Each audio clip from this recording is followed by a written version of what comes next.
It's showtime, GMTV show 131. Here we go.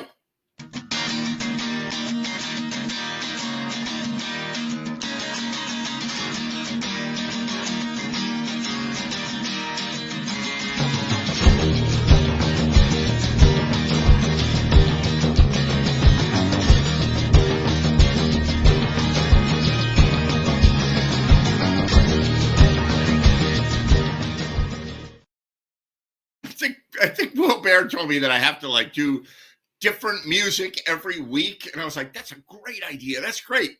I just remembered now, I got to put it in my Palm Pilot or something if I'm going to remember to redo the music. We've been doing that song. We did a different show open for a while. This was the original show open.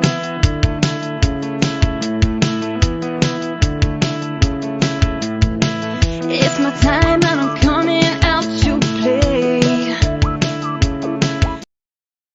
And I like that original show open, but for some reason we changed it. I think it had to do with the fact that about 6 months into GMTV, we were starting to get notices from YouTube and Facebook, and they're like, no shows with music. And I was like, no shows with music. So I still get, we don't monetize GMTV, just so you know. We're not getting rich off GMTV. There's no monetization. But if there were, we would be canceled and stricken down every time, because I'm defending, I just got word last week that a song that somebody sang, they detected a melody using the AI. They detected a melody of a song, and it was, we didn't have the rights to use it in North Korea, Cuba, and Iran, among others. And so they blocked it out in those countries. They blocked out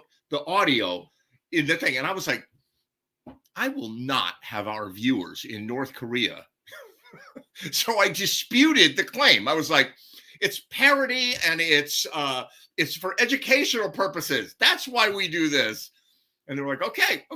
And they released it. Warner Music released the rights to the music in North Korea and Iran. And so Bill Nolan gets to live on in these places. We've been reduced to parody. Yeah, Sun Young Kim is very happy. That's what I said. They're like, well, why do you believe that you have the right to use this? And I'm like, well, 2 reasons. Number one, it's comedy. That's it. It's comedy. I'll tell you, we identify the offensive songs, and if we ever capture any of terrorists from those countries, we make an audio waterboarding on them. We just play nothing but forbidden songs. GMTV used by the CIA in detention centers to torture prisoners for 3.5 years. I was talking earlier today to Crispin, and we were talking about Jeff Skunk Baxter, the guitarist who played with Steely Dan and the Doobie Brothers. And, as many people do know, but maybe some don't know, he is a big wig in national security. He is some sort of whiz in terms of, I don't know if it's programming or whatever it is. Right. And it just made, Crispin has played gigs with him where he has said, all these people out here, they're all spooks. All the people in the crowd are every one of them there could, it's like a Robert Ludlum thing. Every one of them could kill you with a pencil or whatever. Look, that's a whole world. I come up with these crazy conspiracy theory sounding ideas. People are like, that's not true. The Navy SEALs didn't blow up the Russia Bridge in Crimea. Come on, that's not true. I'm like, have you seen the size of the CIA building in Washington and of the 17 intelligence community units that we don't even know the name of? They're just all sharpening pencils all day. That's what they do. Right. Yeah. And the Baxter thing is real. That's true. That's 100% true. And he will talk about, he's talked about it on 60 Minutes. He's been on Time Magazine. It's like Steely Dan is nothing more than a code to transmit secret documents using music. That's right. I long thought that. It's data mining. Every time you click, Ricky, don't lose that number. They're getting your number. Yeah, and it's 867-5309. Yeah. Ricky, don't lose that number because it's the code that will decode your message and save your life. Ricky, eat that number, because if it falls into the wrong hand, Eat that number. Bad stuff. Ricky, don't eat that. Lose that number. It's the only one. Oh my God. Yeah, is he the guitar player from Steely Dan? I mean, I know his music, but there's a variety of them that play on a lot of Steely Dan, right? well, he was there in the beginning. He was there for, the first album for sure. It was he and Denny Diaz, who was more of the bebop jazz chops guy. And Skunk, like Chris and I were just talking about this, because we were talking about Jeff Beck, rest in peace, the greatest, we will greatest. Talk about that. We will talk about Jeff Yeah, Beck. I mean, the greatest, up until, a day ago, the greatest living guitarist, Yes. And I mean, we were just talking about him, and we're talking about just having a unique voice, unique yet identifiable voice. And Baxter, was kind of like that. There was another guy who played in the beginning called Elliot Randall, and Elliot Randall's another one of these guys that just took some iconic solos. That's who I was talking about. Yeah, and he lives in London. I used to be on his Facebook or something. Yeah. And I would get these like rants where he feels underappreciated and he's angry. He's an angry guy. Yeah.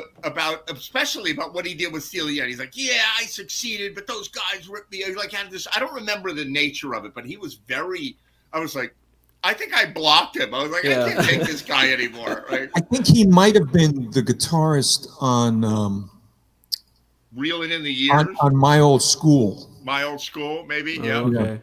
And Reeling in the Years, or Do It Again, that was definitely Denny Diaz. And Denny Diaz, you can hear that because his part is what I call a horny part, and I don't mean sexual. It's very much, you hear guys always say like, yeah, I'm really heavily influenced by Coltrane, and like you listen to it and you go like, in what fucking way? Like, do you have two legs and you put your pants on? And I go, how? But in his case, the solo on that has some very saxy kind of riffs in it, where expansive, and it sounds like Coltrane in the '60s. Like it's right. It's interesting stuff, but great, all great musicians, all of them, and none of them as great as the one who we just lost. But oh my God, we will talk about that in a minute. Play something for us, would you, Bill? Okay.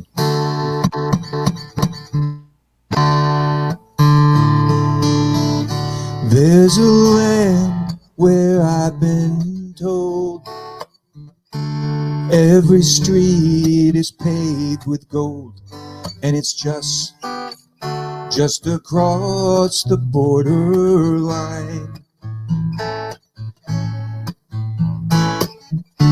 When it's time to take your turn, here's a lesson that you must learn. You can lose more than you'll ever hope to find.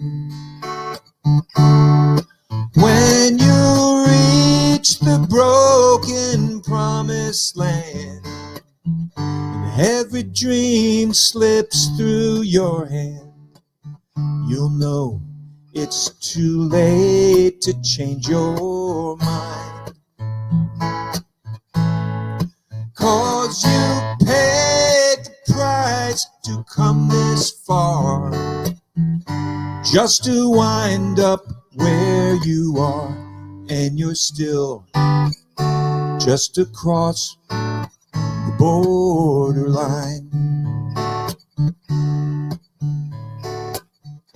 Up and down the Rio Grande, 1,000 footprints in the sand reveal the secret no one can define. River flows on like a breath, in between our life and death. Who's the next to cross the borderline? When you reach the broken promised land, and every dream slips through your hand, you'll know it's too late to change your mind.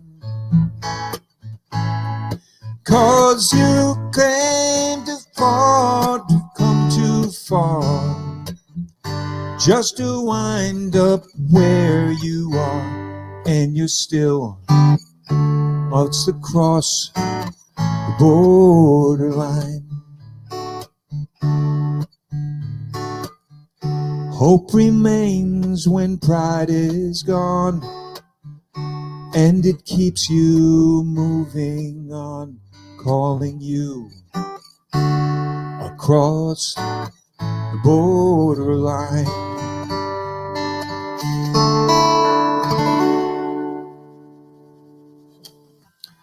A little Abu Ghraib vibe to it.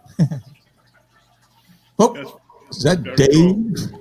It is. Hey. Can you hear me?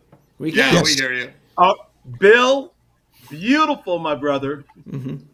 Will, love you. Ed, I love you guys. Oh, yeah. Ladies and gentlemen, Yeah. Happy to from have you sunny and your California. yeah, As and your it used to be Californian known as. foliage. We're very happy to have your foliage with us. We're Oh, having fun, so. Yeah. It's there's usually flowers. Are you Well, the still other having your side, ass but- kicked by the weather? Is it still beating on you? No, Yeah. we're getting a break for a couple of days. Couple of days, no rain. This weekend, it starts all over again on Saturday. Oh, Oh, okay. so Yeah. Is so bad? funny. Is LA like washed away? What's going on down there? Okay, where I live, I'm not affected by that because I'm not that far away from the ocean, but I'm far enough where it doesn't affect us here. And I'm not in the mountains, so I don't have all of that. So I'm actually in a sweet spot. Good. Yeah. Where are you, by the way? Where are you in LA? Like where roughly? For a Okay, Greenville, South like Bay, that. what they call South Bay, okay. which is near the beach cities. You know, Like Hermosa Redondo, Beach, and Manhattan Beach. Mhm. Right, but I'm in Gardena, what's called Gardena. Gardena. That's exactly Ooh, where I'm at. That Yes. sounds nice. Yeah, it's nice. It's like Laguna, you know. You know, this, There you go. this water, I mean, this, weather pattern, here in the East, we haven't had, cataclysmic things with mudslides and everything, but it's been fucking cloudy basically for the last month. And as I'm Yes. sitting here right now, I'm listening to the pitter patter of rain on the air conditioner that's built in here. It's like this is going to be one of those winters. We've had zero. Like I saw somebody on a weatherman yesterday, and it was like zero snow, like zero, like none, like 0.5 or something like that. And it's like this is going to be one of those winters where when it's all done, you're just going to be like, thank God, there's the sun again. It's not like it's super cold. It's not like it's super. It's like it's just like friggin' Chernobyl. Well, it's you just ready like, for this? So I'm in the Poconos, right? So I'm only like whenever they're doing the New York weather, they go colder north and west of the city, right? They always say that. Yeah. They don't say where, right? What they mean is my house. That's what they mean because we're 10 degrees colder up there, and we've had a lot of sunlight, a whole bunch of snow. I got an inch of snow this morning. Wow. And look, this is the year that I bought the season ticket at the little local ski area in northern New Jersey, and I swear to you, I drive there and there isn't a flake of snow anywhere. And I get there and they're like these ribbons of snow going up the mountain. They somehow are making snow in like 35-degree weather. Yeah. I don't get it. Yeah.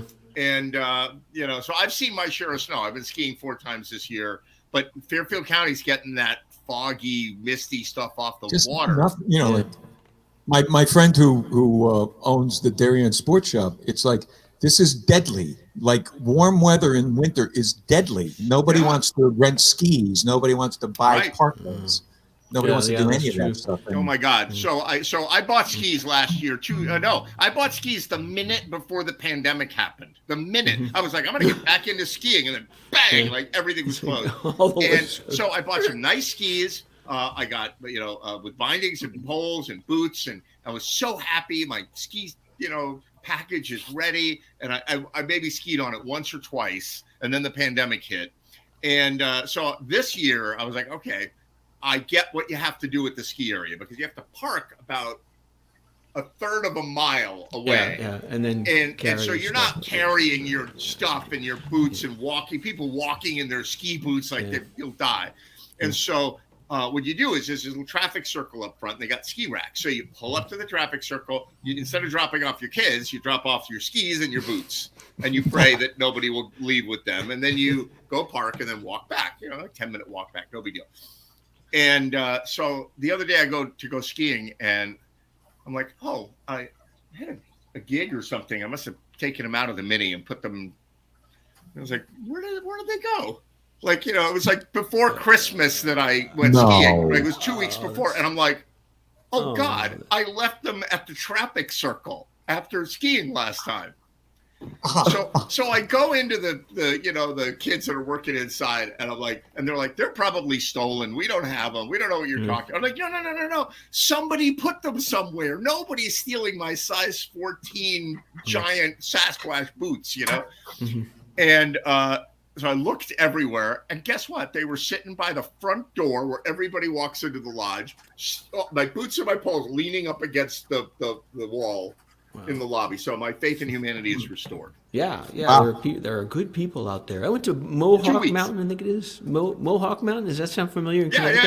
Yeah. I went there to go skiing and left my wallet at home, and like 2 hours back, in Mohawk, and I begged them, is there anything you can do for me? And they said, sure, here, come. We'll fit you some boots, some skis, some. You want some? Here's a voucher for lunch. And I was like, wow. You don't even know my name. They said, no problem. You just call us tomorrow, and you can pay it all on the phone. It's the coolest place in the world, Mohawk Mountain. Nice family cool. Place. Yeah. Yes, GMTV viewers get a 5% coupon if you go to Mohawk. That's Mountain. right. Say, use the code Will Baird. And not only that, but I got a lesson too. This kind of, by the way, no discount. Okay. Yeah, this kind of anecdotal endorsement is worth gold. It's like promotional gold.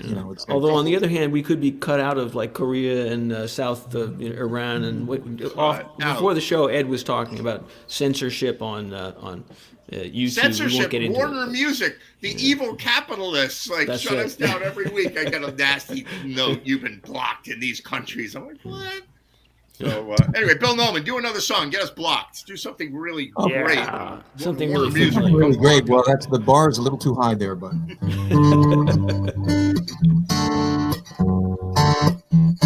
This is a Lyle Lovett song, I believe. The night she is a true companion.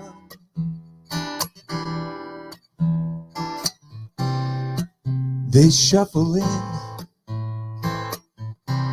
Oh, hear the sound. But by night's end, it's nights abandoned.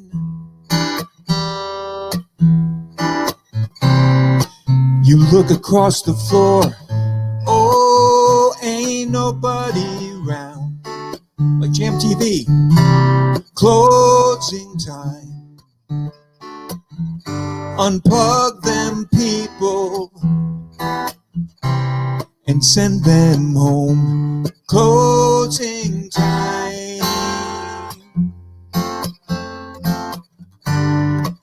Now Kenny's been mixing sound all evening. Sometimes I think that boy, whoa, ain't got no ears. And Kathy's laughing.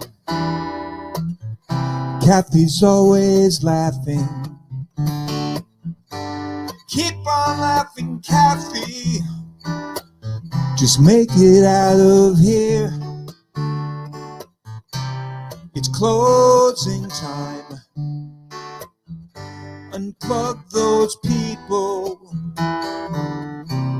and send them home. It's closing time. So stack those chairs on the tables and stack those empties, oh, upon that bar. And count your money count my money. Health bottles ringing. You know where you are. It's closing time. Unplug those people and send them home. It's closing time. The night is all that's left behind. You do yours and I'll do mine. Go on home. It's closing time.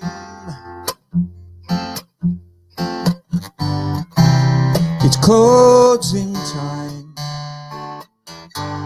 Unplug those people and send them home. It's closing time. In Syria, in North Korea, and other places.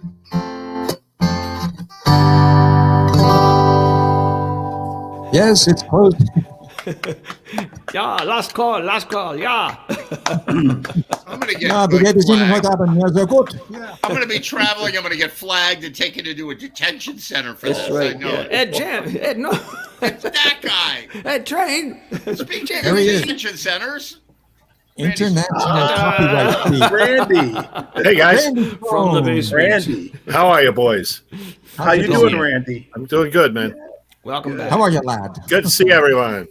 Same Oh, here. shit. Good to be seen. no gig, huh? No gig, no. It's slow season now. Actually, I turned one down for Saturday. What? It was in Yonkers. I'm like driving home at 1 a.m. from Yonkers to Easton, Connecticut. Nah, That's, you know what? that's an It- hour and 20 minutes or something. exactly. Yonkers. Yes.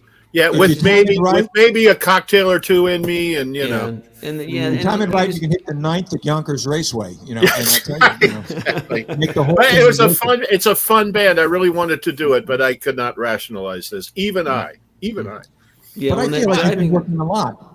I feel like I've seen you a lot on Facebook World. Yeah, I know. That's the only, you and I only talk virtually.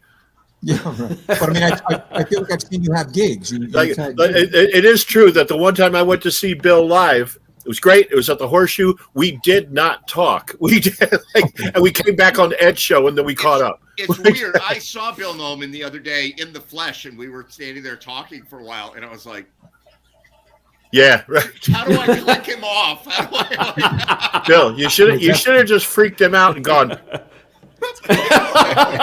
It's well, he actually jerked me around this evening because you know we've had trouble, which I think is mostly on my end, where you know logging on to Jam TV, sometimes there's a problem where it seems fine on my end, and then as soon as that comes in, it doesn't work. So we log up, I reboot, we log up, which has worked in the past, and Ed does that. Ed does like the. And I'm like, can you hear me? I'm like, motherfucker. And then he starts talking, and I'm like, I realized he was just kidding. He's just it only took fucking him a with you. quarter of a second, and Yeah. I watched the life drain out of Bill. He was like, You know, But how is everyone? What's going on? hey, doing okay. living the dream. I think Here we we're are. good. I There we are. actually been picking up some DJ gigs. Like I'm DJing for 2 birthday parties at the same time for like 100 people there. But the problem is they're 12 years old. So like, Oh, All right. the money is, I was about to say to the guys, fellas, DJs, he's crossed the Maginot line, hasn't he? Look, Here? let me tell you something. I did a few. DJ, them's fighting words. Yeah. Dude. No, well, you know what? I hate to tell you that I am making more as a DJ. Oh, no doubt. Than Yeah, you make, yeah. than your whole band makes. Absolutely. You know? I don't doubt that for a minute. No, you're getting the same band fee for one guy. yeah. Well, That's plus exactly it. Yeah. plus a DJ never stops. I mean, I watched Yeah. I watched the guy who did my son's wedding last month, and the guy just kept people rocking the entire time. I thought, like, aren't some of these girls going to pass out soon? Instead, they're all like, yes. Yeah. You know, I'll tell you, Never a break. it's not like playing music live. In fact, I know. I don't put ads out there. I don't promote myself at all, except by saying like nobody's watching, and I go, hey, hire me as a DJ. But if my phone happens to ring, then I'll do it. But I'll make $2,000 on a wedding, or I'll make $600 to DJ a party for 12-year-olds. It's like, but if I had to do it, if I had to do it 8 times a month or 12 times a month, I would kill myself. I couldn't. We may have to kick you out of the union here. I don't Exactly. But this does beg a very sensitive and critical question. How the fuck do you know what to play for 12-year-olds? Yeah. I'm just going to say, one of the things about being a DJ is that I think it potentially, and I'm not speaking for you, but I think potentially it keeps you much more in touch with the stuff that basically I go suicidal on if I have to listen to it in my kids, car. here's the latest Neil Young song. Like, what? Right, exactly. Well, no, now, of course, all the kids have Spotify playlists. So you say, send me a playlist of what you listen to. Oh, very cool. They send you 150 songs. So there's that. But I'll give you an example. Vinny, who owned The Line, right? Oh, yeah. Vinny had me DJ his, you'll like it. You'll like it. I DJ'd the wedding, but I also brought a 10-piece horn band. You know what I mean? So the band played for like after dinner, 90-minute power set, and then bang, they're done, right? Yeah. And they're not trying to play a request of something they can't do. Like, can you guys do Mel Torme for Aunt so and so? And so I did all the ceremony and all the the cocktail hour, the stuff that you don't want the band doing that anyway. And but anyway, so his son and daughter were daughter-in-law.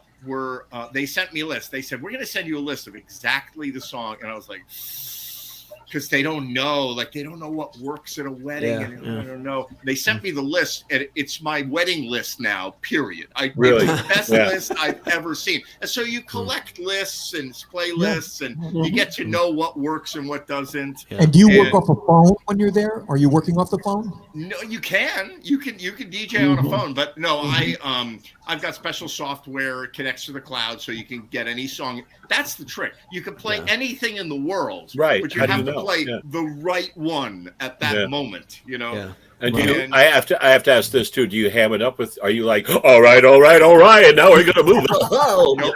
I tell my clients, I say, nobody wants to talk DJ. Nobody likes it. I don't do it. So hey, cats and kittens. Hey, that's right.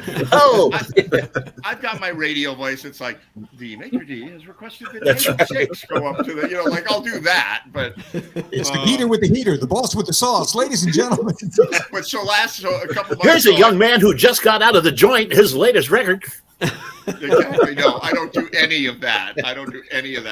But the difference is really interesting. I did 2 birthday parties for kids. That's why I'm getting kids referrals now. Like it's snowballing. Despite the injunction, which is crazy. Halloween time, and I did a 12-year-old party, and the next day I did her brother's party, and he's 13.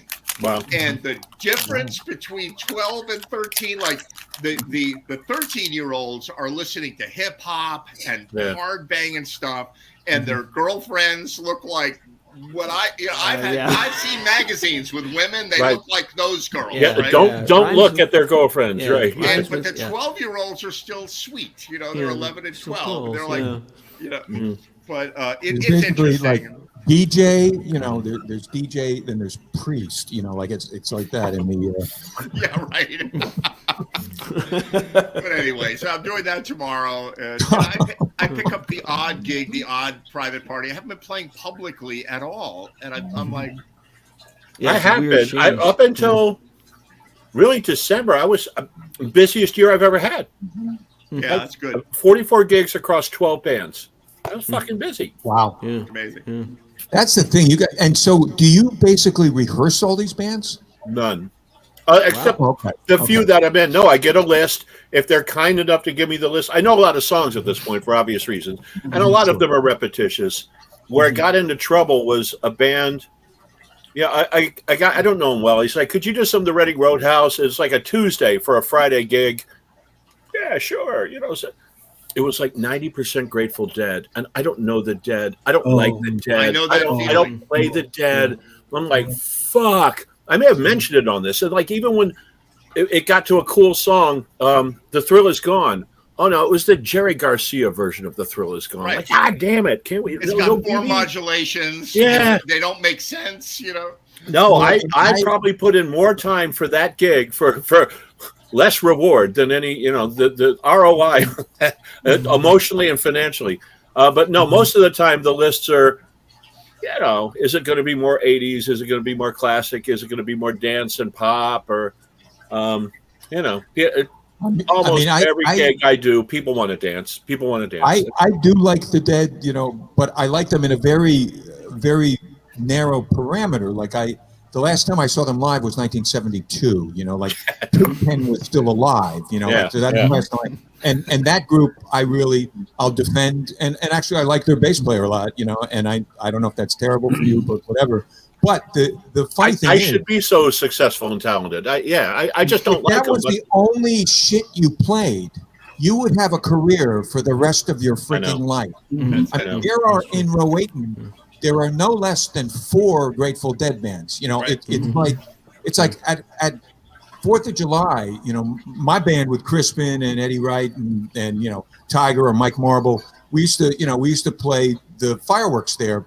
And last year they had 4 bands, local bands, which is great, but they all played Dead, and it was funny. I heard Deal by Jerry Garcia 3 times in one evening, and it's kind of like, even in the Dead world, go deep, find something else. Like God knows the deep band. You know what, Bill, to your point, so last year, one of my bands, we played at Roten Point. Yes, great place to play. Great place. It's like this old Great Gatsby mansion on the water, and they did a white party, and not white people, white clothes. Everybody, they were white people. They were white people. Yes, very well. And we did this. It was great. It was fun. Loved it. Great time. Got paid. It's now late. Parking lot's empty. I'm loading my shit into this dark parking lot, and I don't know what it is next door, but there's a place next door, an outdoor place, fucking Dead band. And all I hear is screaming, happy people. Like, we did well, but happier than our crowd. These people were like loving it. Well, you were probably playing on a Sunday, right? No, it was probably no. I don't think so. I can't remember. It could have been. Because generally, there's concerts at the beach on. I run the freaking beach over there. So there's concerts there. Oh, okay. Sunday. And it's like, again, the local bands. And what's wacky about the bands? It's like, the dads are in the bands with the sons, and it's like some of the sons, I like some of them have old souls, and I like talking to them, and they think I have something to say, and that's okay by me. They don't know yet, but that's fine with me. But what's weird about the thing is, like I say, dude, do you understand how weird this is? That your parents not only are supporting your music, but they're actually buying your equipment and setting up the basement as a studio. That is weird, yeah. I mean, I was just like, go downstairs and play that shit, and I went downstairs. My son and I talk about this because he's a musician too, and he's got a band, and he does solo gigs. Hey there. It's very strange because there's no names, by the way, Ed. I don't know if you noticed, there's no names on any of the screens. They don't have a budget for super. That's right. But we've noticed that in Dead shows, particularly in Connecticut, it must be a state law. There must always be at least 2 smoking hot girls in dangerously short shorts and halter tops. Just always. Right. Makes you want to. I just can't get into it.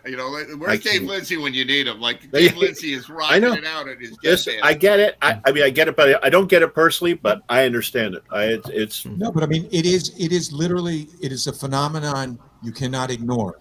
Absolutely. You can sit there and talk about like whatever you're playing, whatever genre you're playing, and you can sit there and you can espouse how you can do all that. Hey man, all you want, but true to everything it is and all this shit.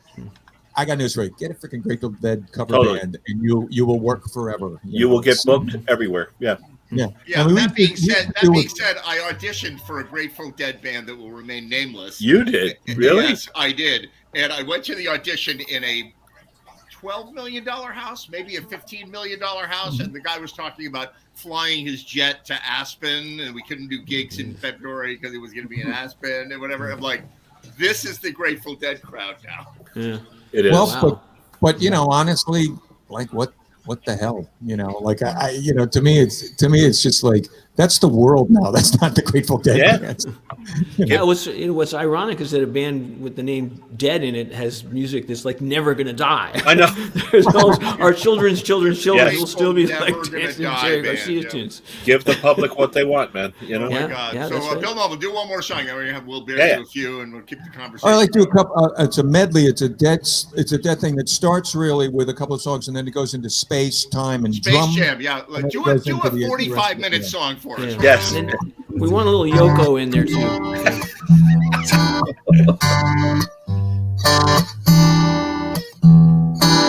Bright light city, gonna set my soul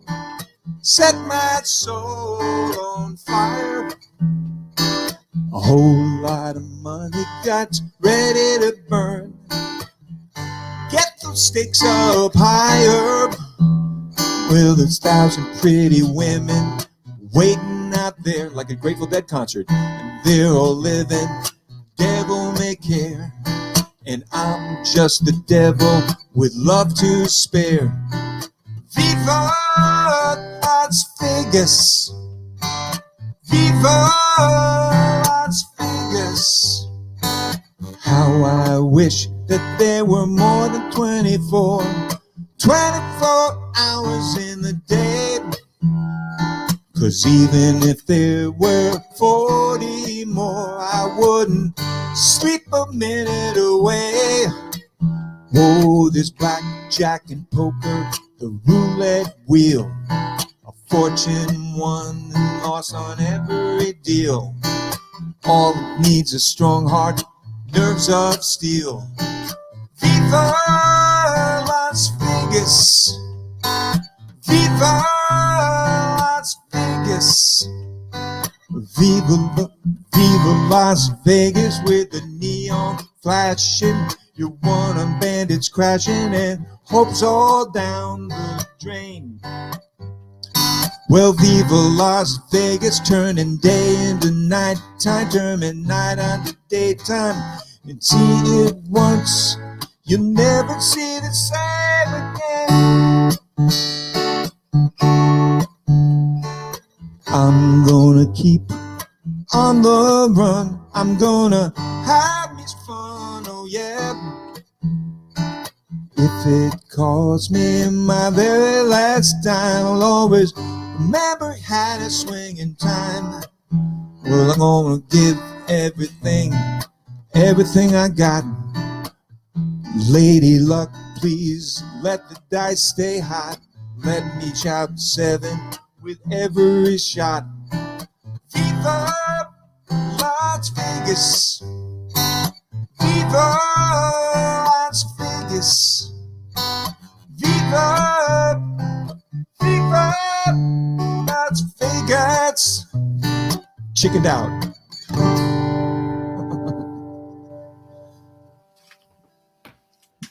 You know, here from the soft underbelly of Fairfield County. That's cool. Man, That's bringing great. back 1964.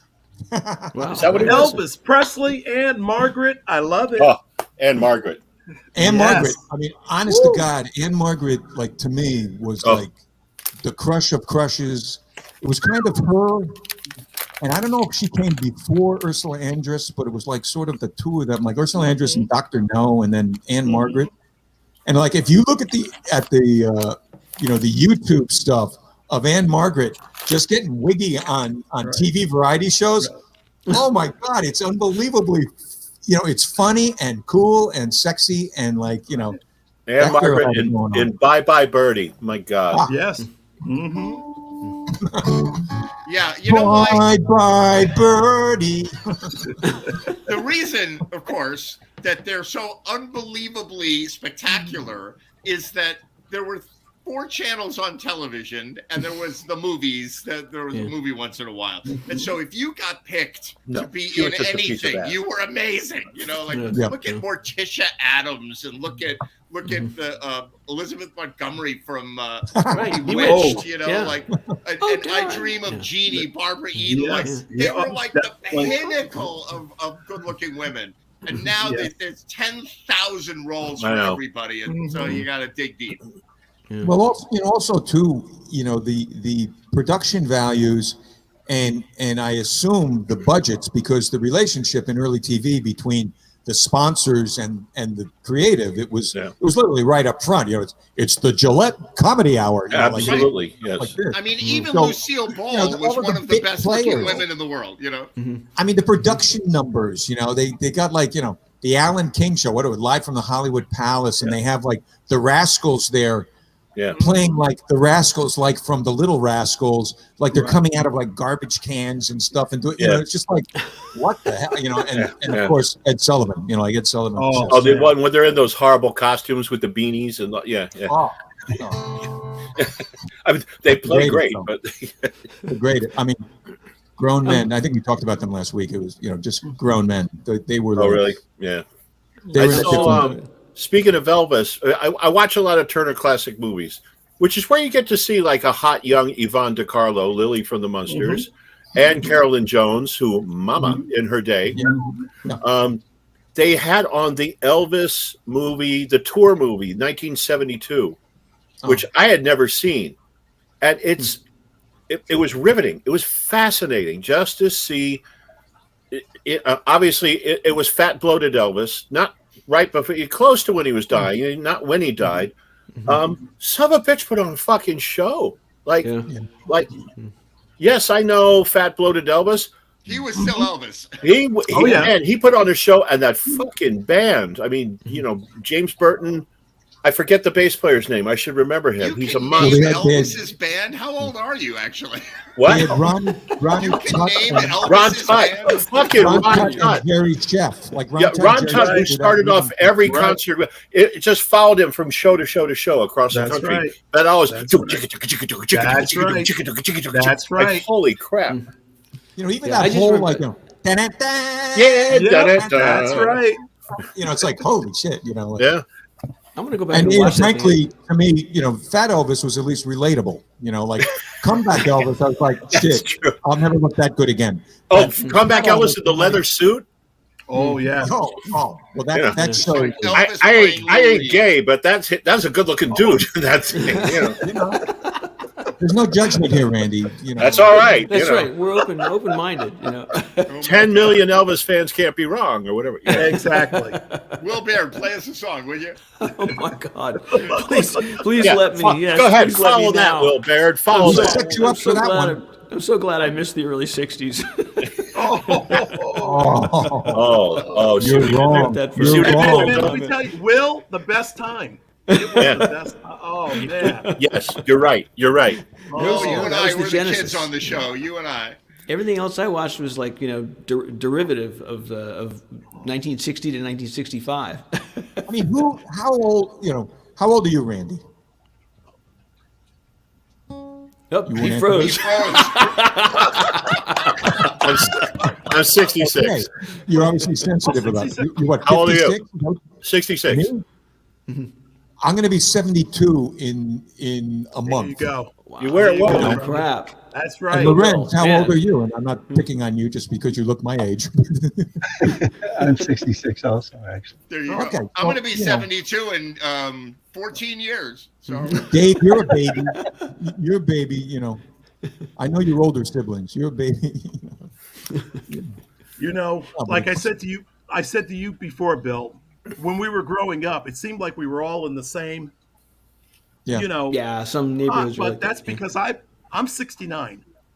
Yep. And God willing, hopefully 70 in a lot July. of plastic surgery out in California. That's all I'm saying. That's Oh right. no, It helps.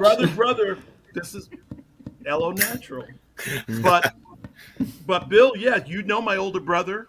Yeah. You know some of my other siblings. Yeah. But I was exposed. I was exposed in Greenwich, Connecticut. That's where I'm from, guys. Those that A don't lot know. of bands. Did you a lot get of bands. did you get a night in jail for that, or? Oh no, I just I mean, even Woodstock. Yep. Even Woodstock. Well, it's like it helps being like like I was the baby brother. So I had a sister 5 years older than me. Yeah. And she got me into things, like girl bands, the Shangri-Las, the Chiffons, like that kind of stuff. Like I'm in there, and then my middle sister was 3 years older.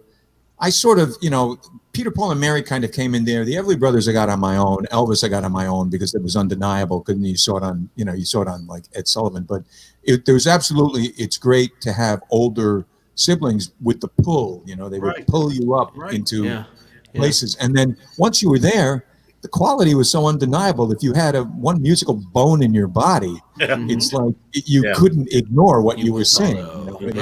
And I think everybody here who is a musician and musically inclined, this isn't a life choice you made. This is who you are. Right. Whether you like it or not, this is what you got. Yeah.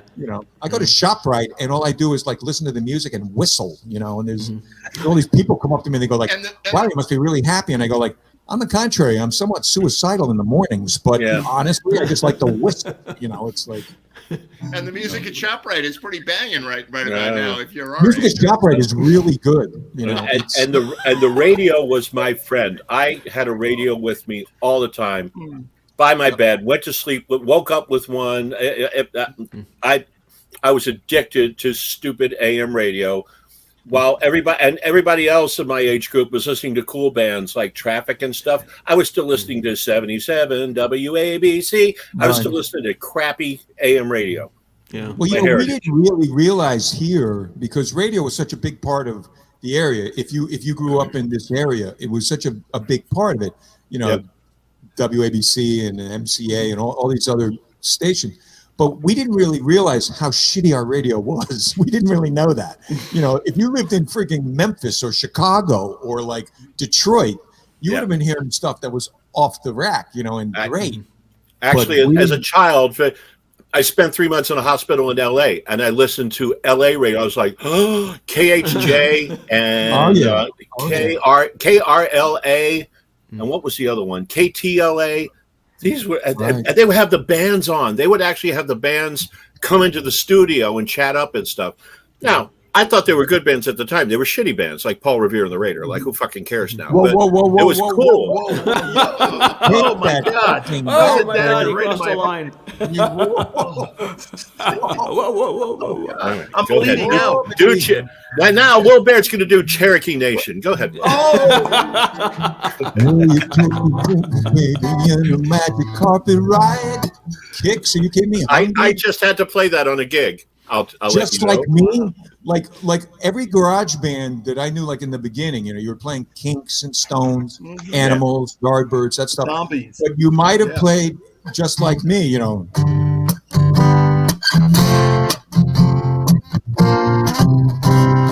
It's just like me,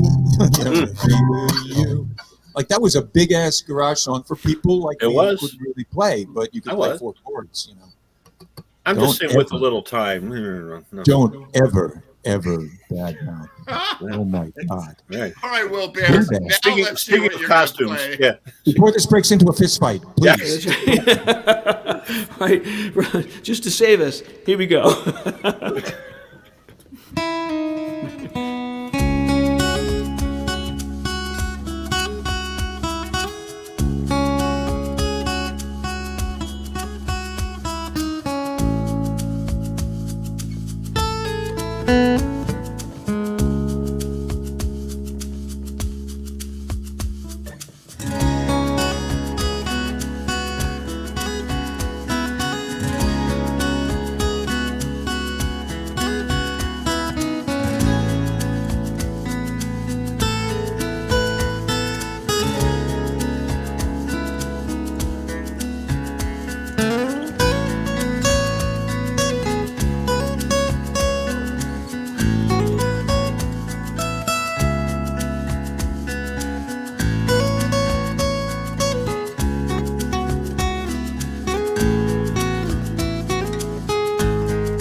Very nice. Thank you. That was very nice. That was really cool.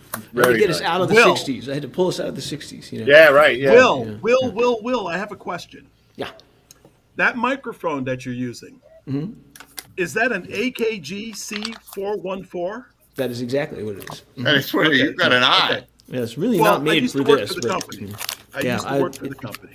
It's a it's I a used great to mic. I repair mean, them. they're you know, here we go with another advertisement that we're not making money for. No. But Not no, yet. it's a great. It's really versatile. Austrian, It's, right? Austrian company. Yes, AKG. that is correct. But no, it's wonderful. I mean, it's a crazy mic to use for this purpose. I'd be using an SM58, yeah, but Yes. but for other reasons, it's set up this way. But Is that primarily vocal? It's got nothing to do with the guitar. Your guitar's DI. Is that? the guitar's got a bullet mic or whatever you'd call it. So you're actually miking your guitar. It's not direct. So the mic is both the guitar. Tonight the guitar is both direct and mic'd.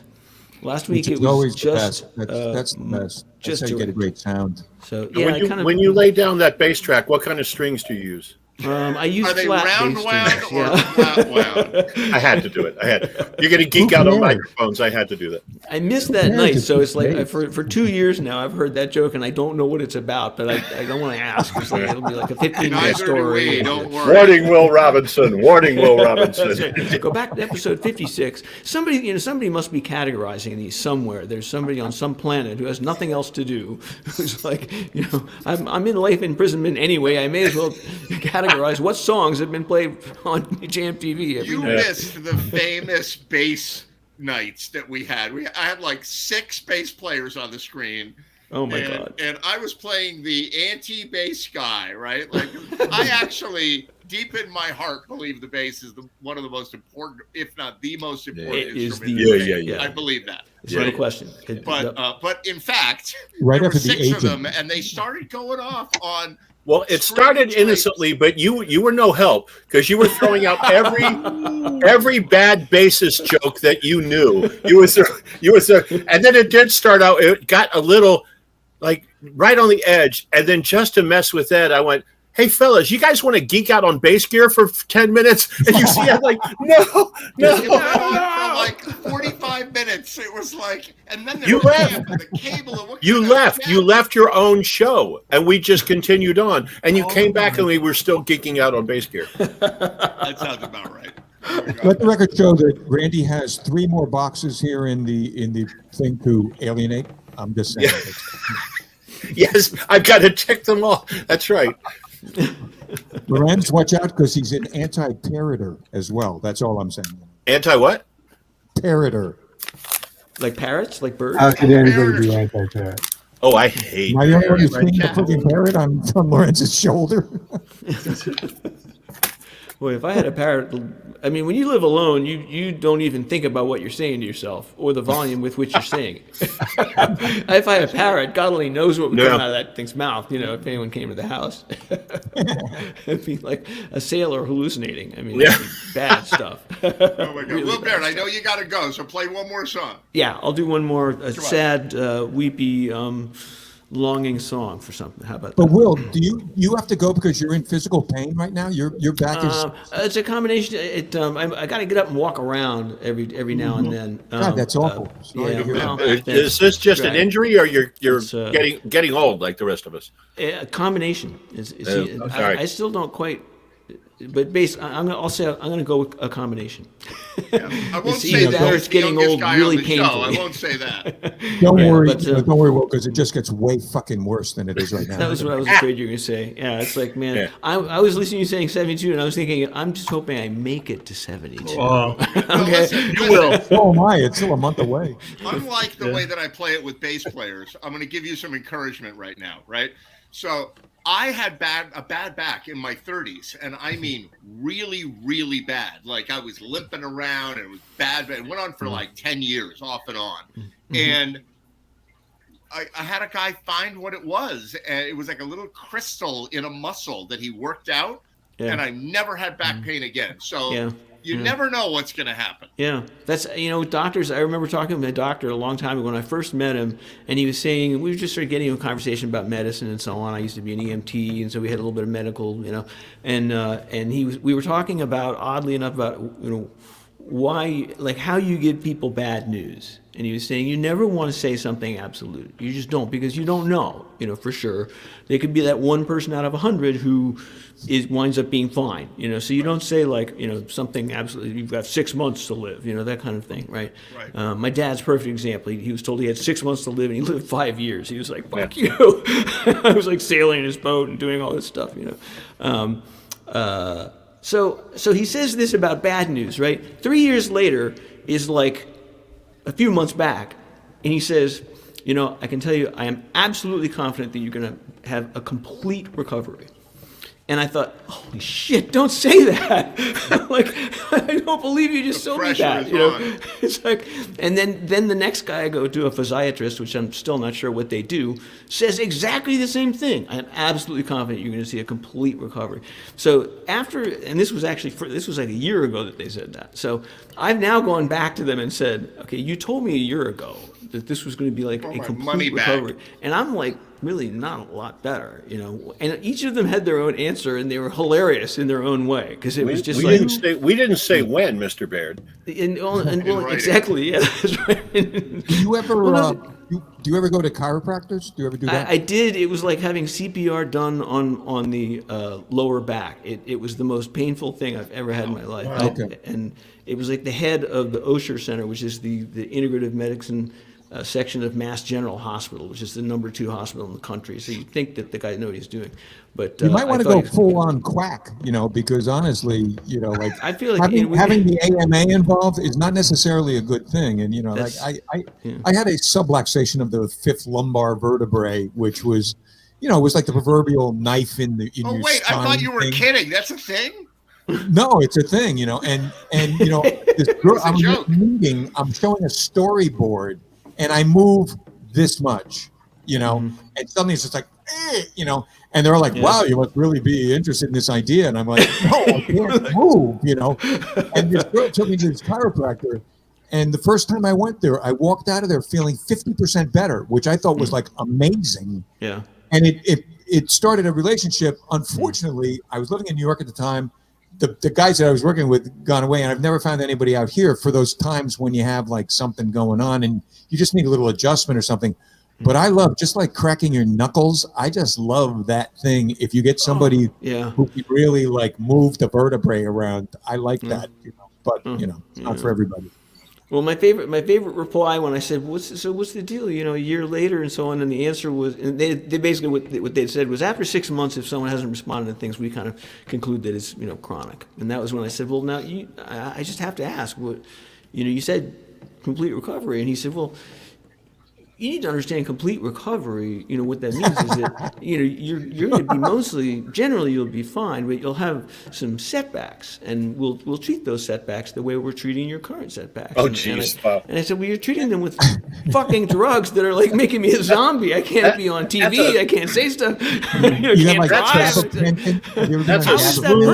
That is a smooth talking motherfucker there. Jesus, I mean, I was amazed. I was like, no wonder you're making the big bucks, and I'm like a peon with a sore butt. But to Bill's point, if you're going to go full on quack, I can recommend the Asian Massage Spa on Fairfield Avenue in Bridgeport. There you go. Total release, yeah. No, but what's the downside? Like who the hell, like that says, there may be some little thing, and you'll find when you get older, like the magic word is just arthritis. Like you got a freaking problem, it's arthritis. Like and it probably is. But I went to a dinner last week with these people that we were all on the same road, and we're waiting for I was there for 25 years, and we just got together. Like our daughters all stayed together, and that kept us together, kind of. And I went there, and of course, as like it is with people d'un certain âge, as we say in Paris, like when you're like at a certain age, it's all about health, it's all about shit. And the lady who was the hostess I was talking about like this arthritis that I have sort of in this pad of my left hand, and she goes, well, I have these things. And she had like these adhesive electrical pulse kind of things. Oh, tens, yeah. That she put on, and you put them on, and then it's like, you turn it up to a certain point, and you feel it, like you actually feel something going on.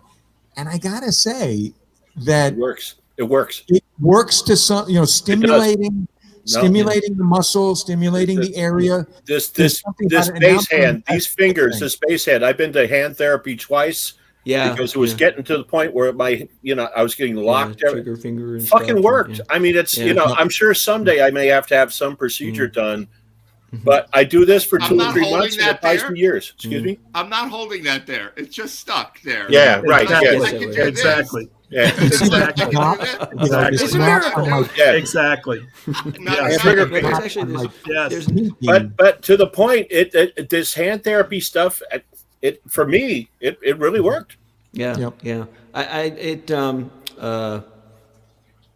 I'm speechless. I can't. I don't know. we just want to make you sit in pain longer. That's all. Right. Yeah. Exactly. Thank you very fucking much. 350 years of combined. Now, do I have only 2 boxes left to alienate? Okay. That's right, Jeff. Oh. So We've fucking had a great to have request friends. from Tom Petty's, I won't back down. That's right. All right, Will, good.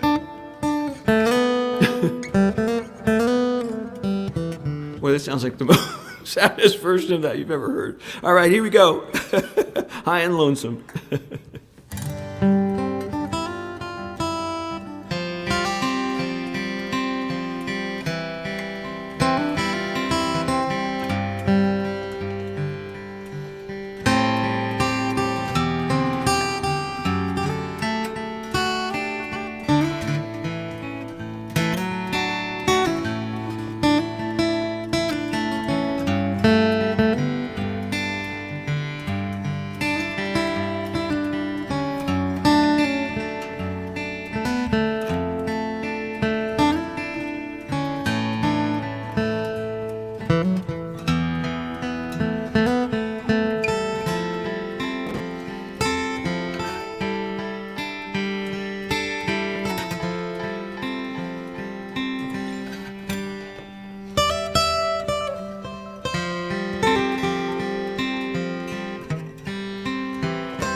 One of the greatest songs of all songs. Yes, beautiful. It really is. That's I love that beautiful. song. I really love that song. It's funny when you hear the Glenn Campbell version of it. It is so overproduced. It's like somebody just stuffed him in a box and surrounded. I love by that. an orchestra. The strings to me, the over the top strings. So you like that? You like that? When I was a kid on the radio. I remember when I first heard that. I was asleep. The window was open. And it woke me up. I liked it so much, it woke me up out of a sleep. I'm like, what is this? I had no idea it was Glenn Campbell. It's funny. The very first song right now, I remember. I've got I've got the feud here on Paul Revere and the Raiders, and now I've got another one on Glenn Campbell's version of Wichita Lineman. Okay, so I got 2 people on my list right now. That's bad. I see. This is like feud day. This is Please. All right, you want to hear is that song? That all right, song to all you learned scholars, because I had a theory as a kid. What do you think that song's about? I can tell you what Jimmy Webb said it was about, but okay. I think it's a guy from Wichita who works on here we telephone go. lines. Here we go. That's right. You see what he did there? You see what he did there? Yes.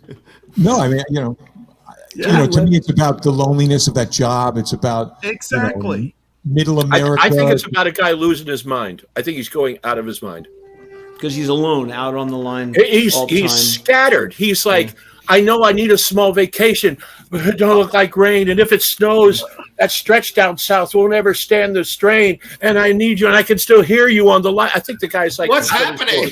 Yeah. No, but that may be. His job is he works for the phone company, and maybe that makes you crazy, right? Well, that's right. Yeah. Every time he tries to climb down the pole, there's a spring section at the bottom. I can hear her. I can still hear her. I have this great book that it's called like Singers and Songwriters or something like that. Or songwriters or whatever, but it's each chapter is somebody who's significant, like Paul Simon, Laura Nero, whatever, Jimmy Webb, sounds cool, whatever. And the funny thing about it was Jimmy Webb always intended for there to be a bridge in that song, and that song is very short, and there's 2 verses of an instrumental and you're out, and he'd always intended there to be a bridge, and it would be so interesting if he ever felt like pursuing that. Wow.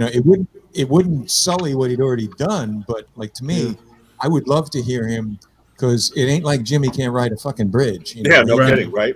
Yeah, that's true. But it's such a weird song because it drifts. It's almost like it changes keys throughout the song. It drifts in so many different directions that's what a bridge does. Is it takes you in a different direction. So I could see him sort of going, I really want to build a bridge. Just get the thing out of here. I don't want to try to do this. It's too hard. The closest thing to the bridge is that low octave picking, right? But he's doing the melody essentially. It's like another verse with a low end guitar doing it. It's also too, may I speak to the bass players in the crowd? That little intro, that little bass intro, is so fucking classic. And who is it? Oh, that's right. Who is it? Who is it? It's probably Carol Kay. It is Carol Kay. Of course, right? It's very I'm impressive. sure it's the Wrecking Crew, like playing on the thing. Yeah, those guys are amazing. They literally would like drive around town in a single day to different studios. I saw there's a great documentary of them where they'd play in one studio and jump in a station wagon and drive to the next one that afternoon. They would just crank this stuff out over and over and over again. They were literally a machine. One of the greatest Carol Kay contributions to anything was, the beat goes on for someone. Yeah. Oh yeah. Where she comes up, they come to her with this. They come to her with this thing, which is basically kind of a drone on one chord thing, and then she comes up. Yep.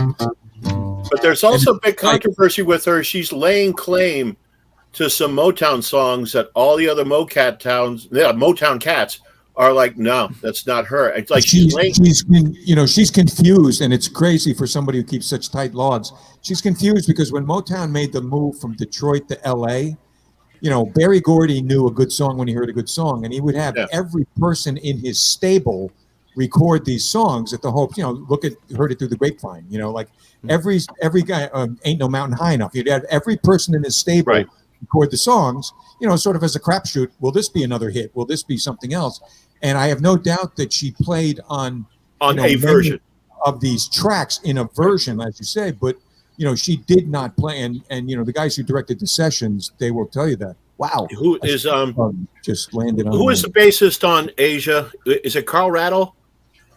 On Asia, no. On Asia, it might be Chuck Rainey. It's Chuck. I watched an interview with Chuck Rainey, and he very politely debunks her. He said exactly what you said, Bill. He's like, "Look, we've all played all of these songs, but if you listen to Bernadette."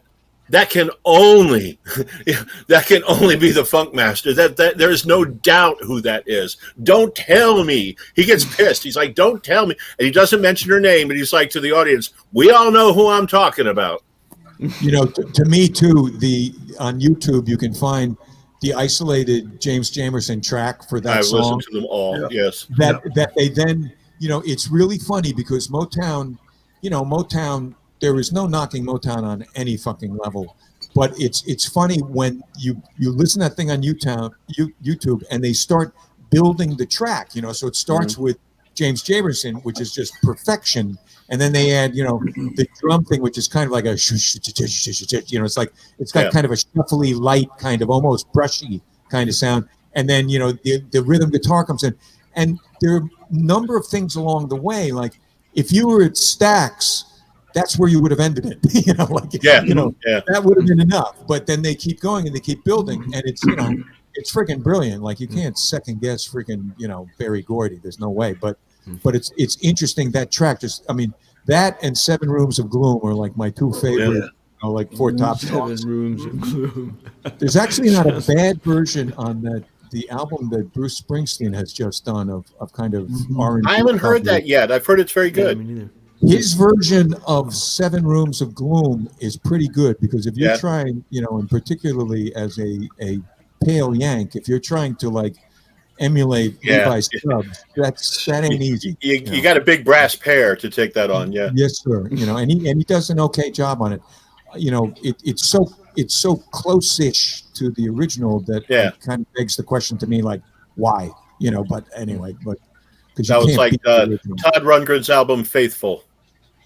Yeah, right. But I mean, almost digitally. It wasn't digital back then, but so close to the original. To your point, why? Yep. Okay. Well, he was. Show me the money. Doing it, you know, he was evoking the dog licking his balls clause. You know, like it was basically, you know, he was sort of, you know, because he can. He was just sort of, you know, thank you. I didn't going in that route, but. I mean, you know, some of this other stuff is, you know, Dave, I don't know if, you know, if you remember, you probably do, at Ekman Center, which was this place in Old Greenwich. That's right. A band called the Wild Weeds, who were from. That's right.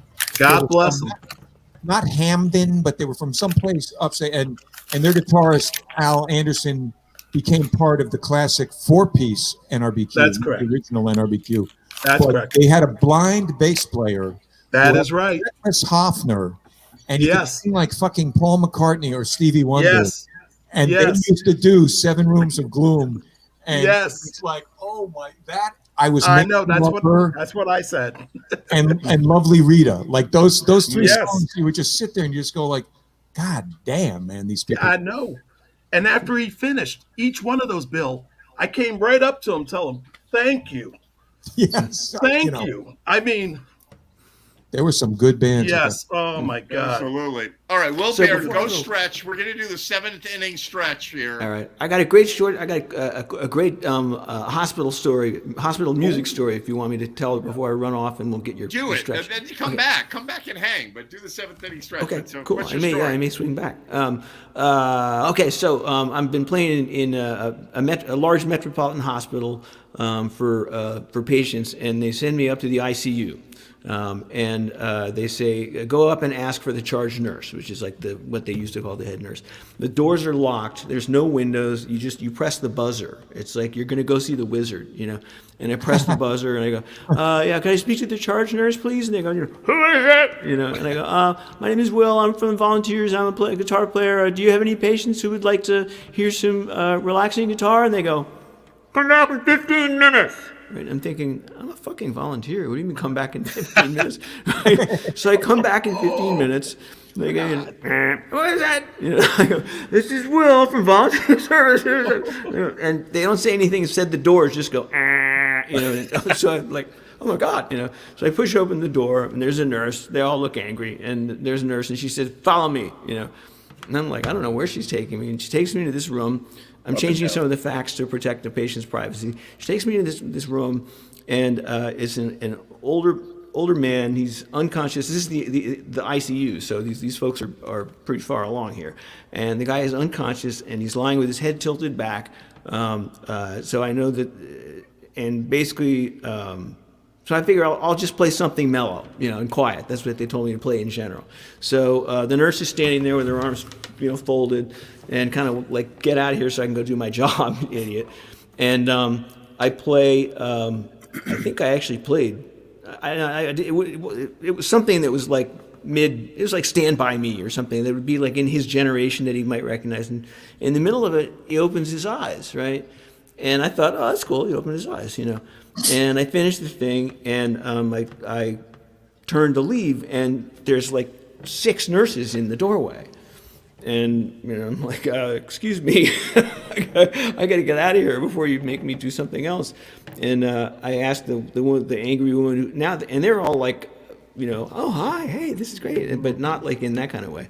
And when she lets me out, the nurse says that guy has been here for 3 months and he's never opened his eyes. Oh wow! Wow! Holy shit! Thought, all right, so I thought, I'm a rock star. So the next week I come back, hi, this is Will. I'm here to play for something. They go, come back in 15 minutes. I'm like, it's the fucking wizard all over again. The wizard won't see you now. So anyway, I didn't last long on that gig, but that was a cool moment. Oh my God! Yeah. All right, we'll be right back. We're going to take the 7th inning stretch, and we're going to have Lorenz do a theremin song for us. How about that? I don't want a topic when we come back. Everybody's got to give me thoughts on Jeff Beck. How long do you think we're going to be gone? Hold on. Yeah, We'll be until midnight. Right back.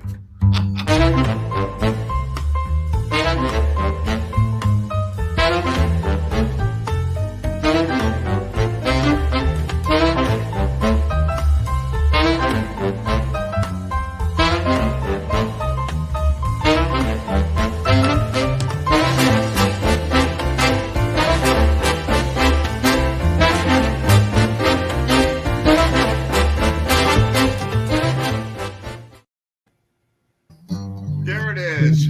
Take me out to the crowd. Find me some. I don't care if I ever come back. What a nice pussy.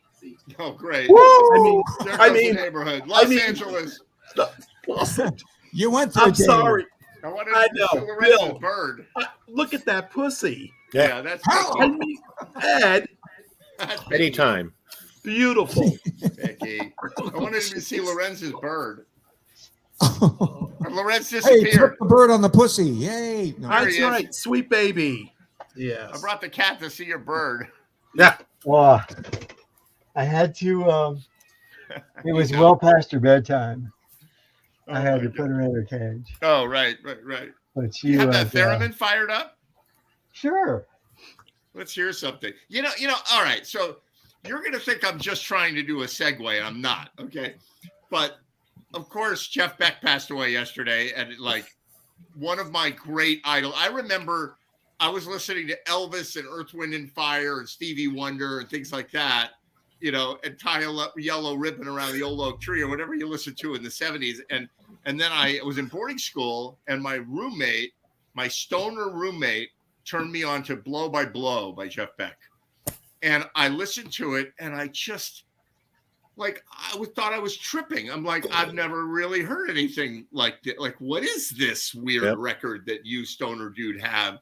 And it changed my life. I still have not really figured out what they're doing on that record. Yeah. It's just amazing.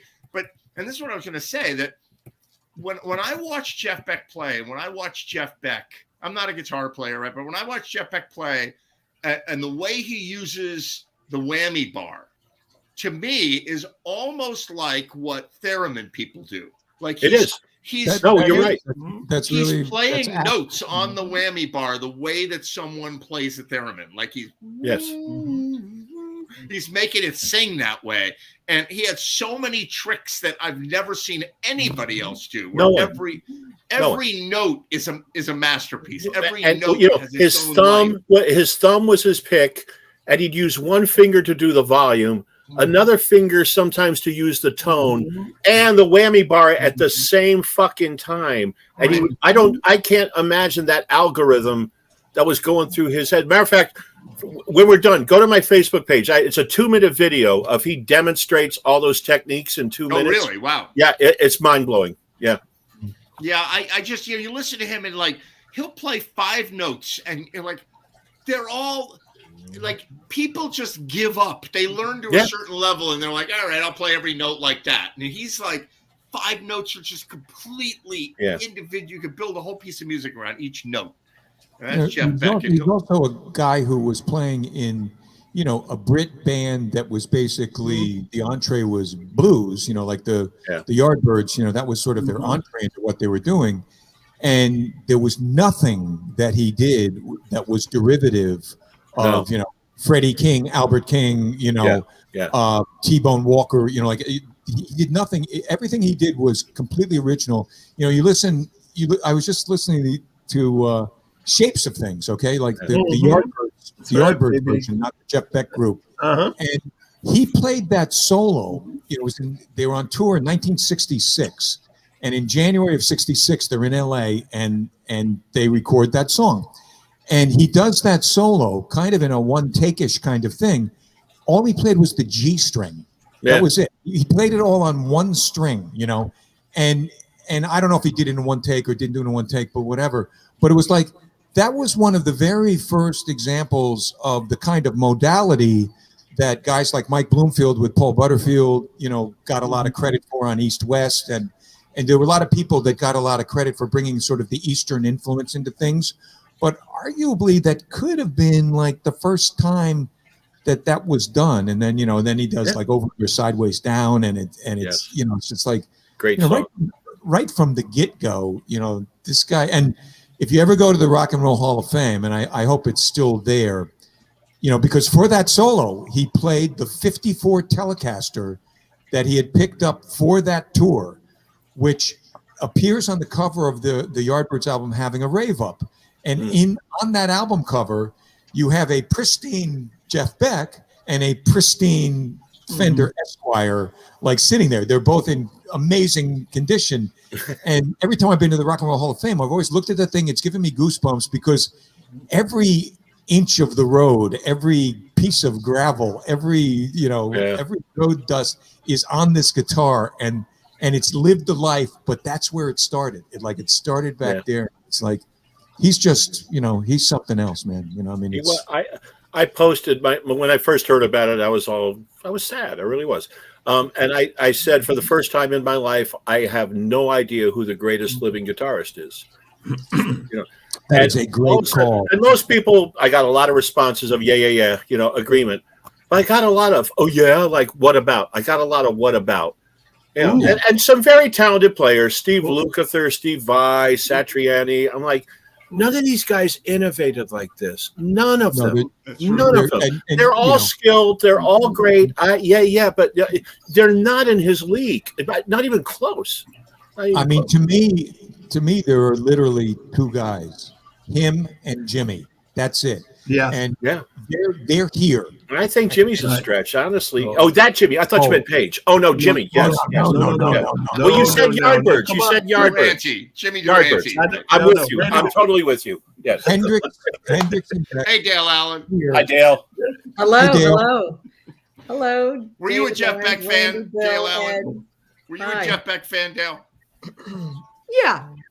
But not to the extent that you guys are. I don't think I know his music as much as you guys do. But I do know that some guitar players that I very much respect. I know that they are very sad and held him in very high esteem, and that means something to me. So, absolutely. I mean, I'll tell you, there are not a lot of songs that I've heard that stop me in my tracks. And, maybe once a decade, I hear a song that's like, what in the world is that? That's completely new from anything else I've ever heard. And Jeff Beck was one of those guys and changed the way I think about music. There's a funny kind of deep cut for the Yardbirds called What Do You Want? And it's got that classic left-right stereo, like where something's over here and something's over here. And particularly the guy Mickey Most, who produced like the Yardbird stuff, he had a tendency to really be left, right, and separated. And if you isolate like what Beck's doing and like the left-hand speaker just on rhythm, if you're just listening to his rhythm, it's otherworldly. It's like from someplace else. And again, it has no particular musical precedent, where you're quoting, like I said, Freddie King or Albert King Clapton is derivative, which doesn't mean he isn't good, Sure. but he's a great player. Absolutely. Right. He's completely derivative, but to me, Hendrix and Beck, they did things both artistically and mechanically that had never been done before.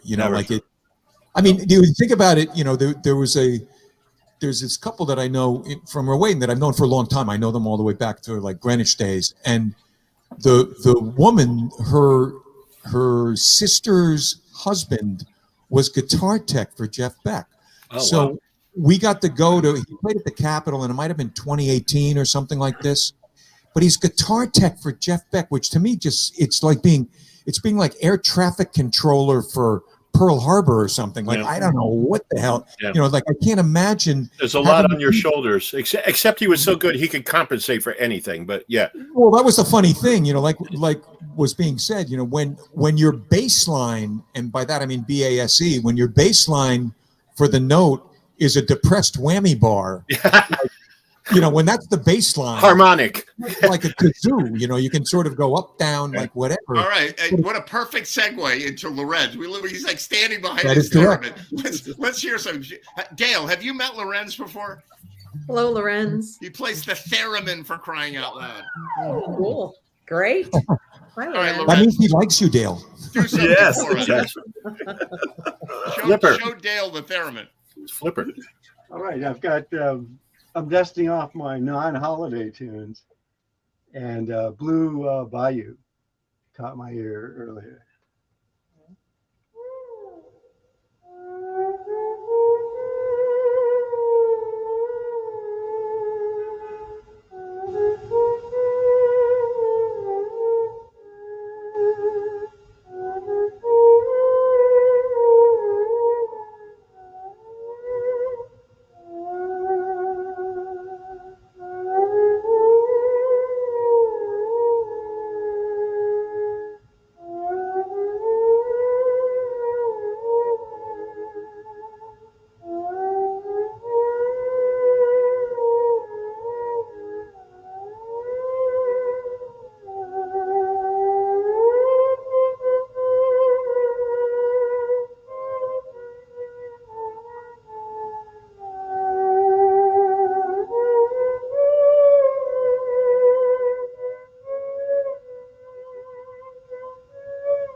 That's great. That's just wild. That was fun, but yeah, what you were talking about with the whammy bar, totally. Like it's like blows your frets out of the water, right? Yeah, I mean the theremin is basically a whammy bar of an air guitar. Yeah, that plays. It's all over the place. I'm sure you've discussed it, but what got you started on that instrument? It's a rare instrument to play, and I've never met anyone who does. How did you learn? Well, my dear and darling wife gave me a kit. This theremin was my first theremin, and it was a kit. This is the fellows may have heard the story before. When I was building this, it was a raw wood finish, and I just seen the movie Desperately Seeking Susan for the umpteenth time. And in that movie, she has a hat box, that's got these negative stencils. And I had picked up these goofy brass bits at some place on Canal Street and had been goofing around with my airbrush on all kinds of stuff. I thought, well, I'm going to do some of that on my theremin case. Why not? Who knew, I didn't know any other theremin players or any theremin music or anything about the theremin or what they're supposed to look like. Of course, everybody else's is black or natural finish. So I show up to jams with this thing, It's like, oh well, there you go. That's wild. Well, cool. Thanks for sharing that. So Yeah. I've been playing, ever since 1999. This one, and mostly just to amuse myself for a long time. And then one day in must have been late 2013 or something like that, a friend of ours calls up and says, the New York Theremin Society. I go, what? There's New York Theremin Society? It's got a Great. concert on tonight at Joe's Pub. I go, I gotta go. I went. Wow. And I like meet. It's a small community, and I meet these people, and they're friends of mine now. And they had a lot of workshops the next 2 years. And that's really how I got to know them pretty well. That's really cool. Joe's Pub is part of the Public Theater, right? Yeah. Joe's Pub, yeah, that show, those shows, the New York Theremin Society had quite a number of shows at Joe's Pub, and it's a great house for that. It's pretty small, and you can really see what people are up to on the stage, which is great for a theremin player. We're like, I'd get myself. They don't have these seats there anymore, probably because of COVID, but they used to have seats right on the stage, on the edge of Yeah, they were like right around the stage, like so tight to this, Exactly. And I'd get seats right there, and I'd be watching my theremin heroes, doing their stuff up there. So that's how So in the world of theremin players, how do they look upon Good Vibrations by the Beach Boys? Is that a good thing, a bad thing? What do they think of that? It depends. I mean, the actual facts of it and the fellow playing in the tune, Tanner, will tell you this. He says, I wasn't a good player. I'm not a good player, theremin player. So what I did, and he modified his theremin. It's not really considered a theremin because he put a brass strip on the back of his. Wow. And it was this kind of something like this. Put a brass strip here and marked where the notes were. And wow.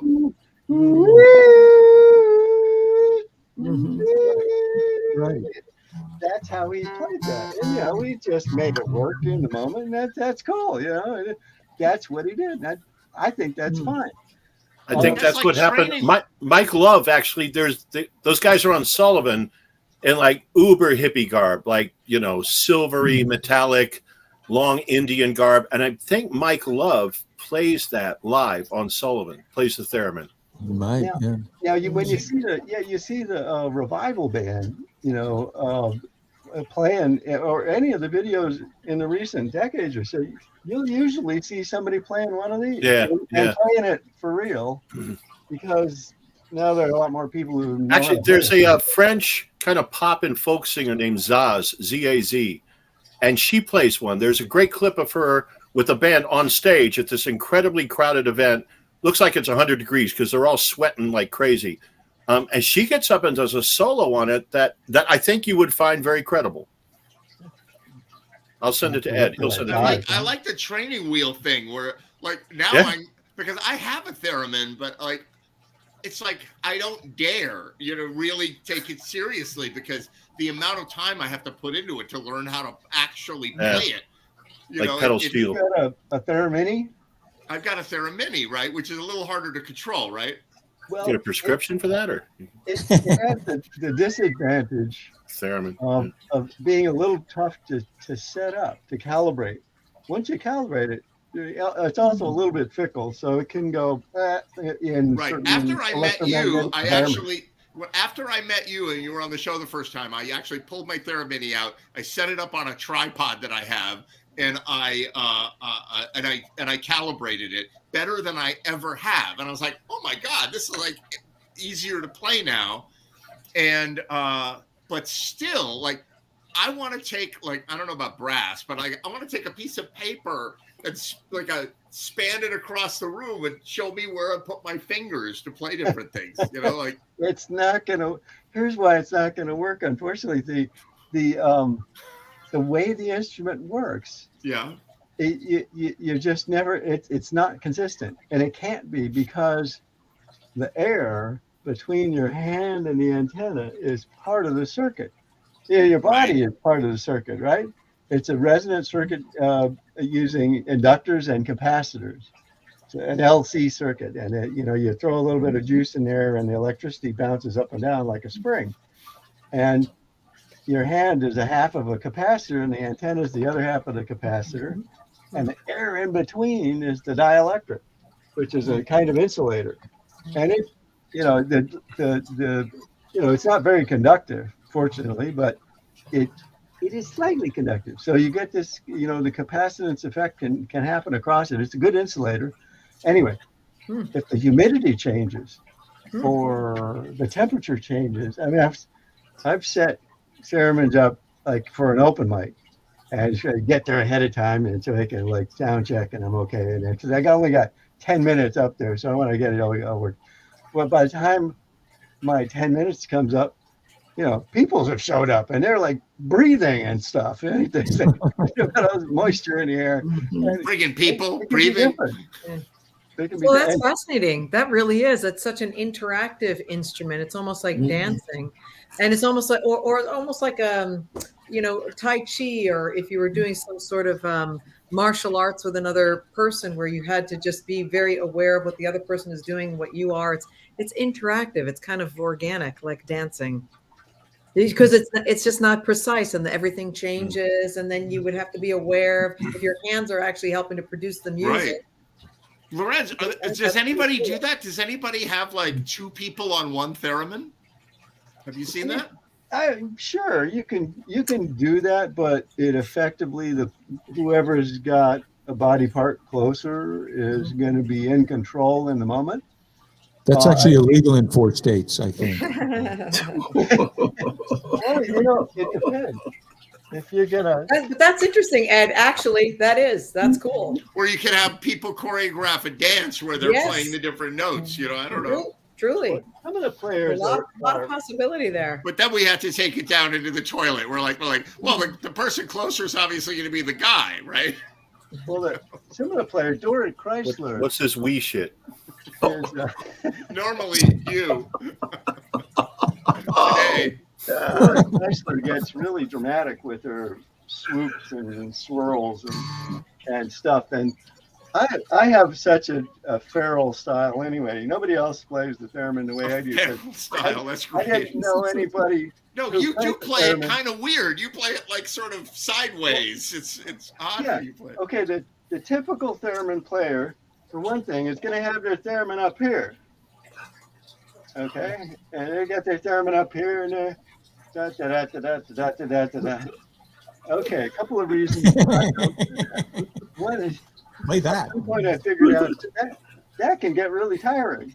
If you try to do that for half an hour, right, you're going to get weary just holding your arm up. Blood's going to run out of your arms, right?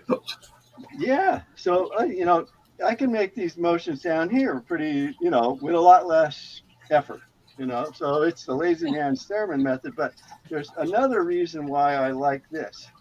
There's at some point, and I know I didn't invent this, but personally I discovered it for myself, that most of the way you see people play the volume is off the top like this. The farther you get away, the louder the note gets, right? But in fact, there's a field all around it. You can play it off the front, you can play it off the back, and if you get your hand through that null point and pop out the other side, you can get a note on both sides. So this actually makes me feel like my recording of the songs of Humpback Whales is bullshit. Like, I was going to say, Moby Dick just called and he wants to mate with you. Like, what the hell? So yes, I'm with you on that one, Bill. That's very cool. Well, your wife was innovative, and that was a very fun gift to give you. And look at you now. Makes me want to go out and get a kit like that just to play around with it. Just make whale sounds like Bill was saying. Oh, you can do that too. Oh yeah, the noises. Yeah. It's in terms of body parts. I was going to demonstrate this. Sometimes you might want to play another instrument. There goes our R rating. I'm going to operate the volume with my hip.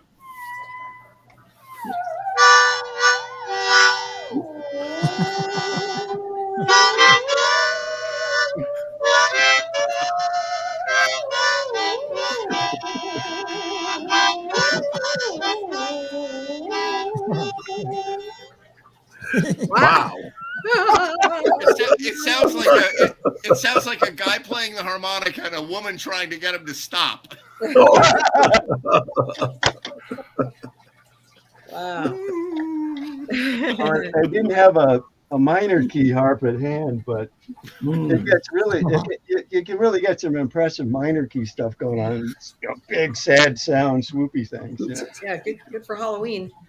Yeah. Oh, Words fail. That's very cool. Well, thanks, Lorenz. That's fun. Yeah, thanks, Lorenz. That was what cool. What have you been up to, Dale Allen? What are you doing? Oh, I'm just working. I was just editing something, and here I am now. Just a lot of work. All is well, though. Nice holiday time, good family time. We appreciate your coming down and seeing our we are the 10 millionth rated podcast in the world. You have the number 2 rated podcast. We are the 10 top millionth. 10. I'm in the top 5. We're in the bottom 1/10% bottom. That's where we are. Yeah.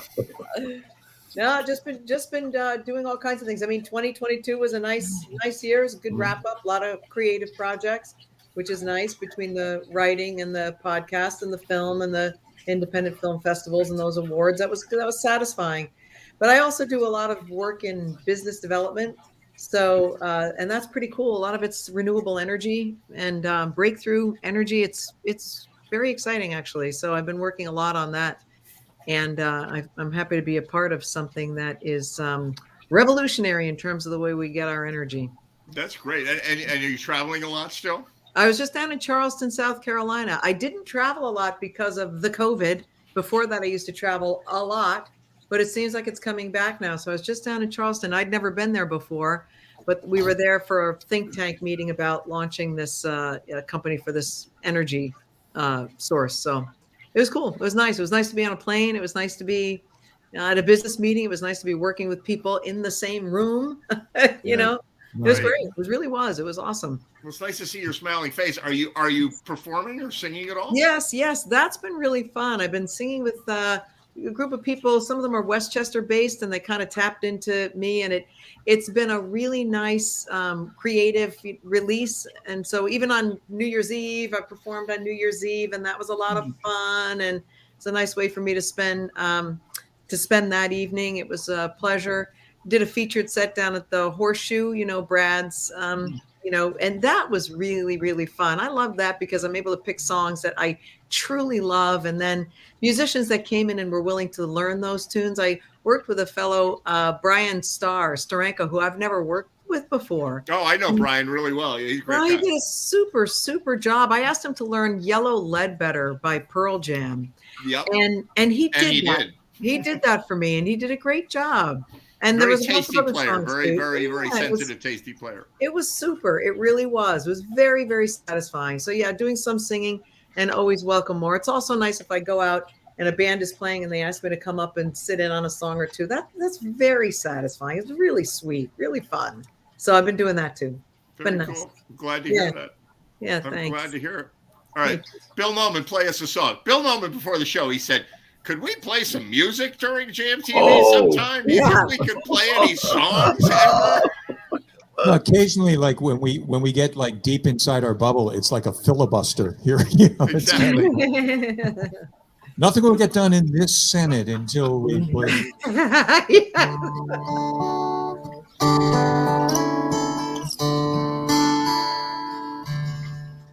Nobody feels any pain tonight as I stand inside the rain. Everybody knows that baby's got new clothes. Lately I see her ribbons and her bows have fallen from her curls. She takes just like a woman. Yes, she does. She makes love just like a woman. And she aches just like a woman, but she breaks just like a little girl.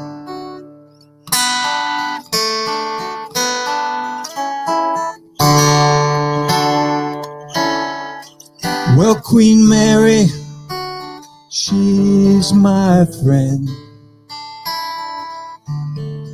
I believe I'll go see her again. Nobody has to guess.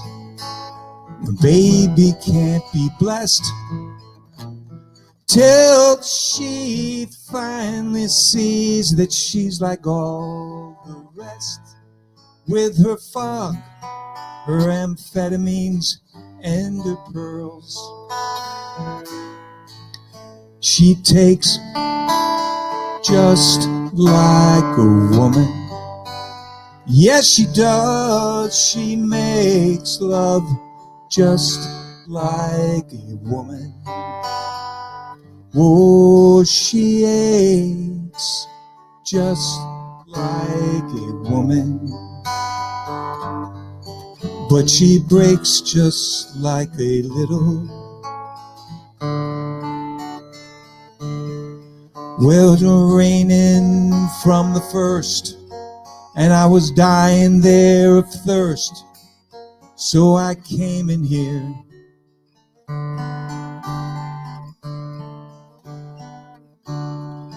And your long time curse hurts, but what's worse is this pain in here. Ain't it clear? I can't stay in here. Oh, I just can't fit. I believe it's time for us to quit.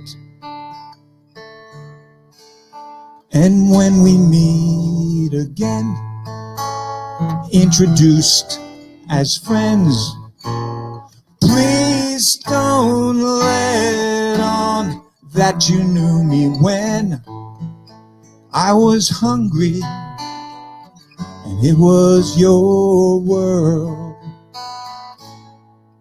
Whoa, she takes just like a woman. Yes, she does. She makes love just like a woman. Yes, she does. She aches just like a woman, but she breaks just like a little girl.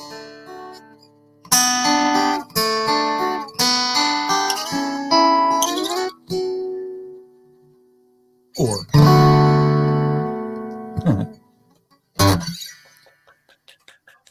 there you go. Beautiful. Sweet. Fucking beautiful. I don't care if it's Dylan, Joe Cocker, Richie Havens, Bill Noman. I love it. No, I shit. love it. I agree. It's a great Yeah. song. Yeah. Nice job, for sure. Yes. Yeah, Yeah. very good. The arrangement, yes. Mm-hmm. Very nice. Yeah, so we were sort of in the middle of a conversation about Jeff Beck, but I wanted to leave you guys with Mike Baumwall, our dear departed friend who died. God, was it last year that he passed away? I think it's two. I don't know. 2 years. Yeah, it was his birthday yesterday, and I wanted to play a really cool track to remember him. Something that we produced together. Check this out, and I'll see you guys after this.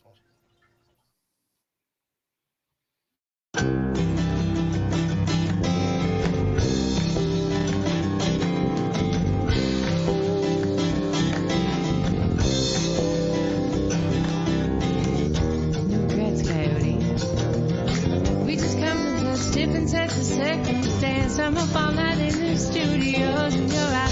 And me on your end, you'll be bursting out a brood man's tale. Well, the sun is ascending, and I'll just be getting home with my real to real. There's no comprehending just how close.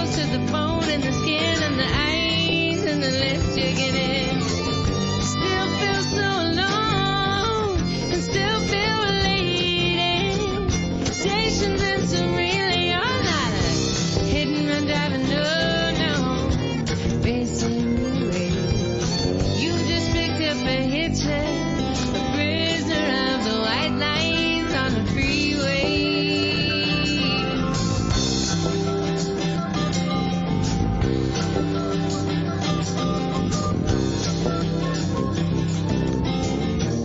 Saw a farmhouse burn down in the middle of nowhere in the middle of the night. We rode right past that tragedy till we turned into Rowan Hard Lights, where a local band was playing. Locals were kicking and shaking on the floor. Next thing I know, that coyote's in my door. He spins me in a corner and he won't take no. He drags me out on the dance floor and we're dancing close and slow. Now he's got a woman alone. He's got another woman down the hall. He seems to want me anyway. Why'd you have to get so drunk and lead me on that way? You just picked up a hitcher, a prisoner of the white lines on the freeway.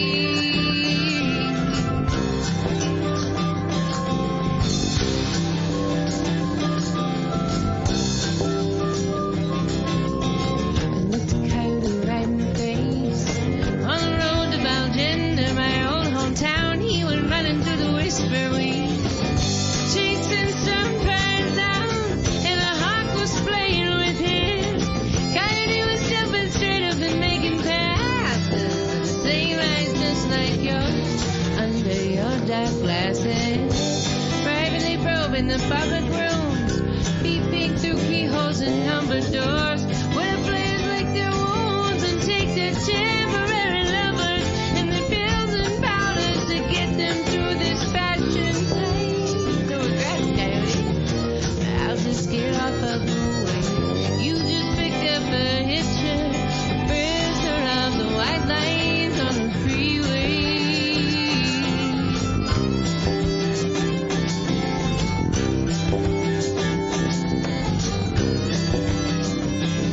Coyote's in a coffee shop, staring a hole in his scrambled egg.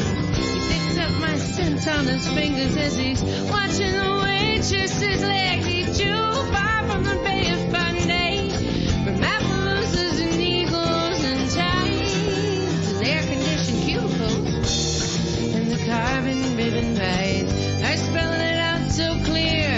Either he's gonna have to stand and fight or take off out of here. I tried to run away myself, to run away and wrestle with my ego and its flame. But you put her in this Eskimo, in this hitcher, in this prisoner of the fine white lines, of the white lines on the free,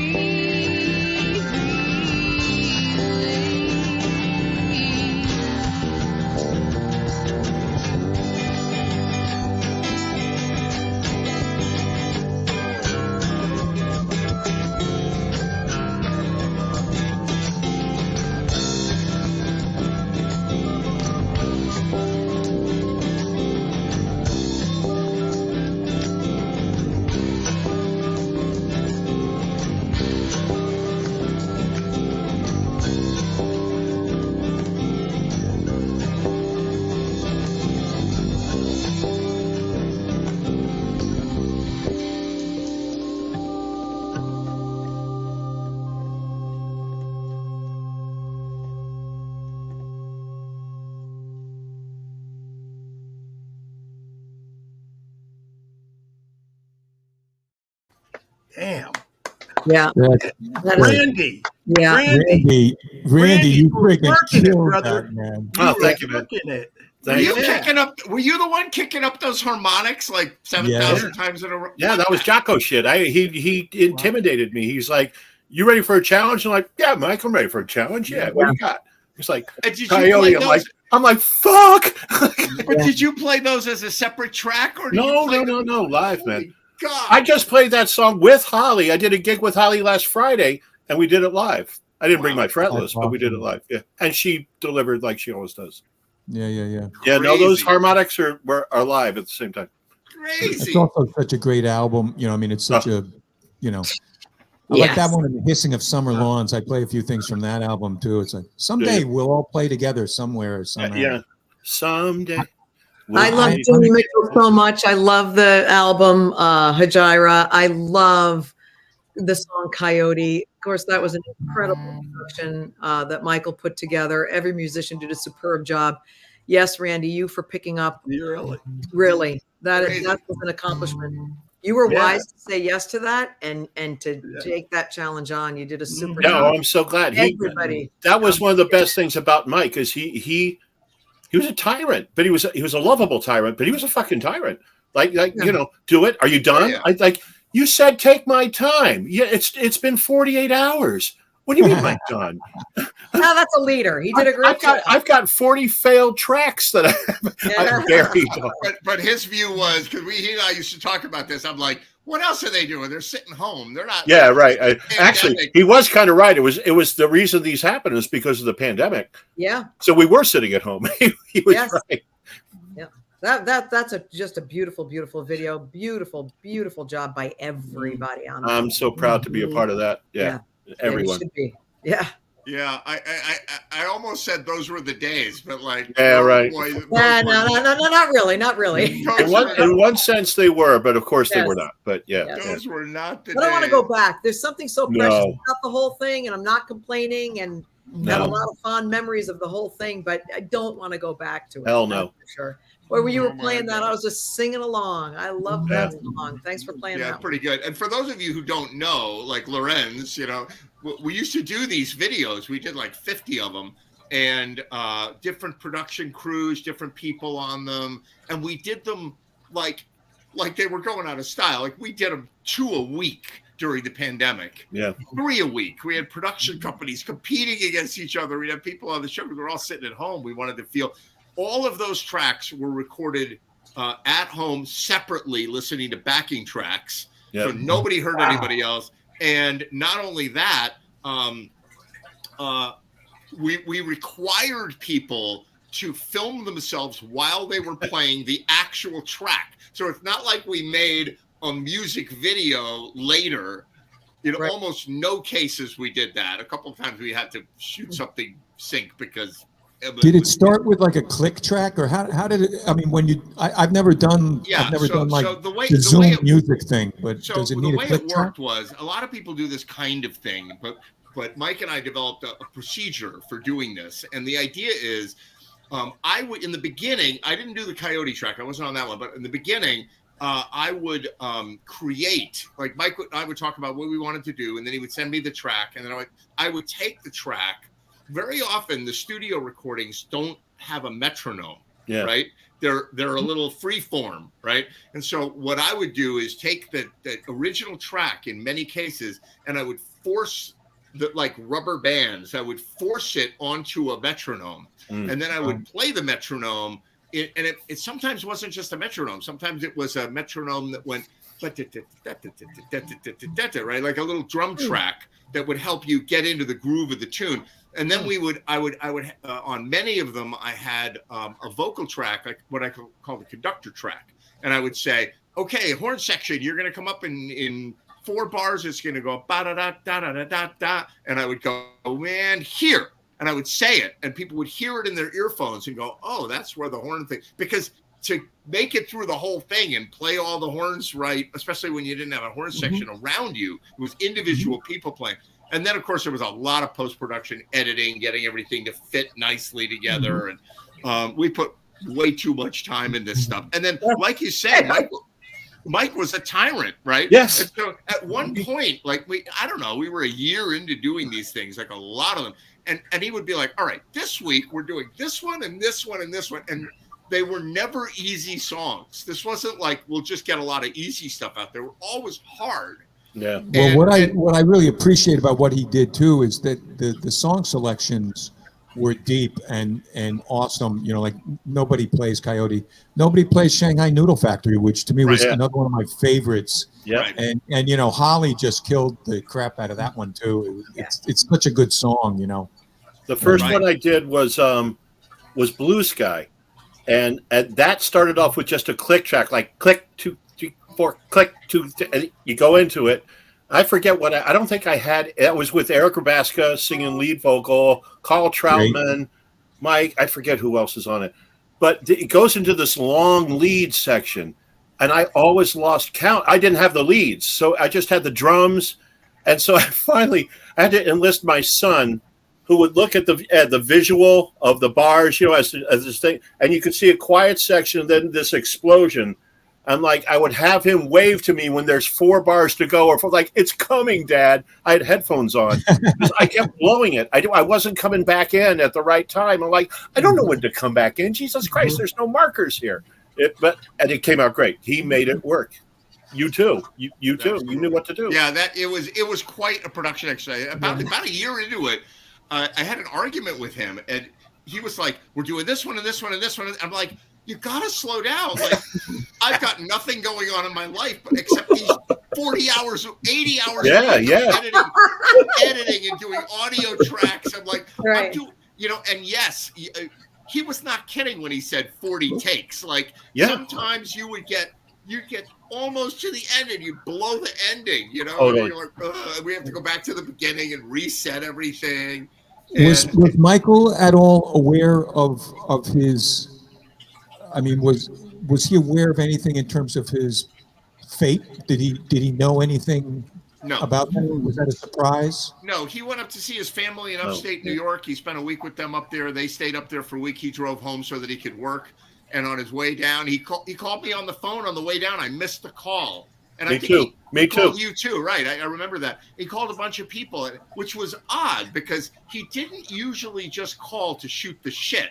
And I was like, why is he calling me? Like, like we're not working on a track right now and whatever. And I didn't take the call. I was like, I'm busy watching TV or whatever, some stupid thing. And then he just went to bed that night and didn't wake up in the morning. My last memory of him was it was about 10 days before he died. We had a rehearsal or something in my jam basement, which Ed has been to, and I call it a neon-drenched clutter fest, but it's a really fun place. We're drinking wine, all this shit. And I wish I could remember what I said, but I said something that made him like spit his drink out in laughter. And he stumbled to the bathroom, and I could hear him laughing in the bathroom. And he came out of the bathroom laughing, and he couldn't catch his breath. And it was something stupid. I wish I could remember what the fuck it was. But that is like my last memory of Mike, just laughing, playing reggae, just all loving life, Yeah, it's true. It's true. And so what happened was we had this argument about like, I'm like, we can't do 6 songs at a time. We got to like do 1 a week. And he was like, fine, then you decide which ones you don't want to do. And I'll just go do them myself. I'm like, what? Like, so, but we got 50 or some of them, we need to have like a film festival just to play them all. The amount you guys created is it was crazy. And the breadth of musicians that you tapped into, huge. Yeah, really fun. But anyway, so I wanted to leave you with that, and sad week with Jeff Beck and all that. We're sort of reaching the end of GMTV for tonight, but I'm going to leave you with one more great one. This is one of my favorites. I played it a whole bunch on the show, Sugarfoot, which is super fun. Just played that with Holly last week. I bet you did. And that's not an easy song either. So all of you, I hope to see you soon. Dale, Allen, great to see you. Lorenz. Thank you. Thanks. Always great. Good to see you all, guys. David. Yes. Take care. Bill Bowman. Love you guys. Good to see you. All right. Here it is.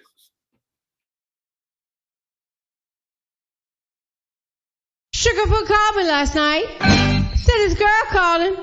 Said, can I come over? He said, yeah.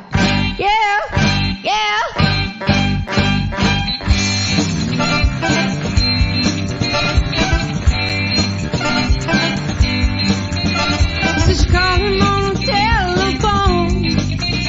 Say, hello, baby, how you doing? Can I come over singing tonight? I promise that you'll be feeling right as you give me love. Hey, I'm the Sugarfoot.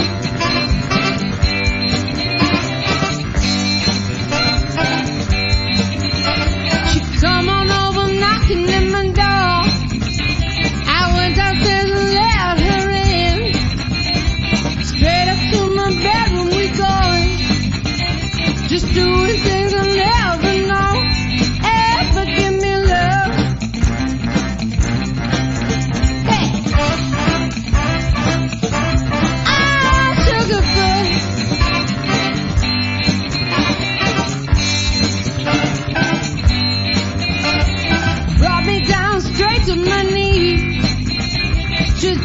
things I've never seen. Got me crying just like a baby. Told my baby you just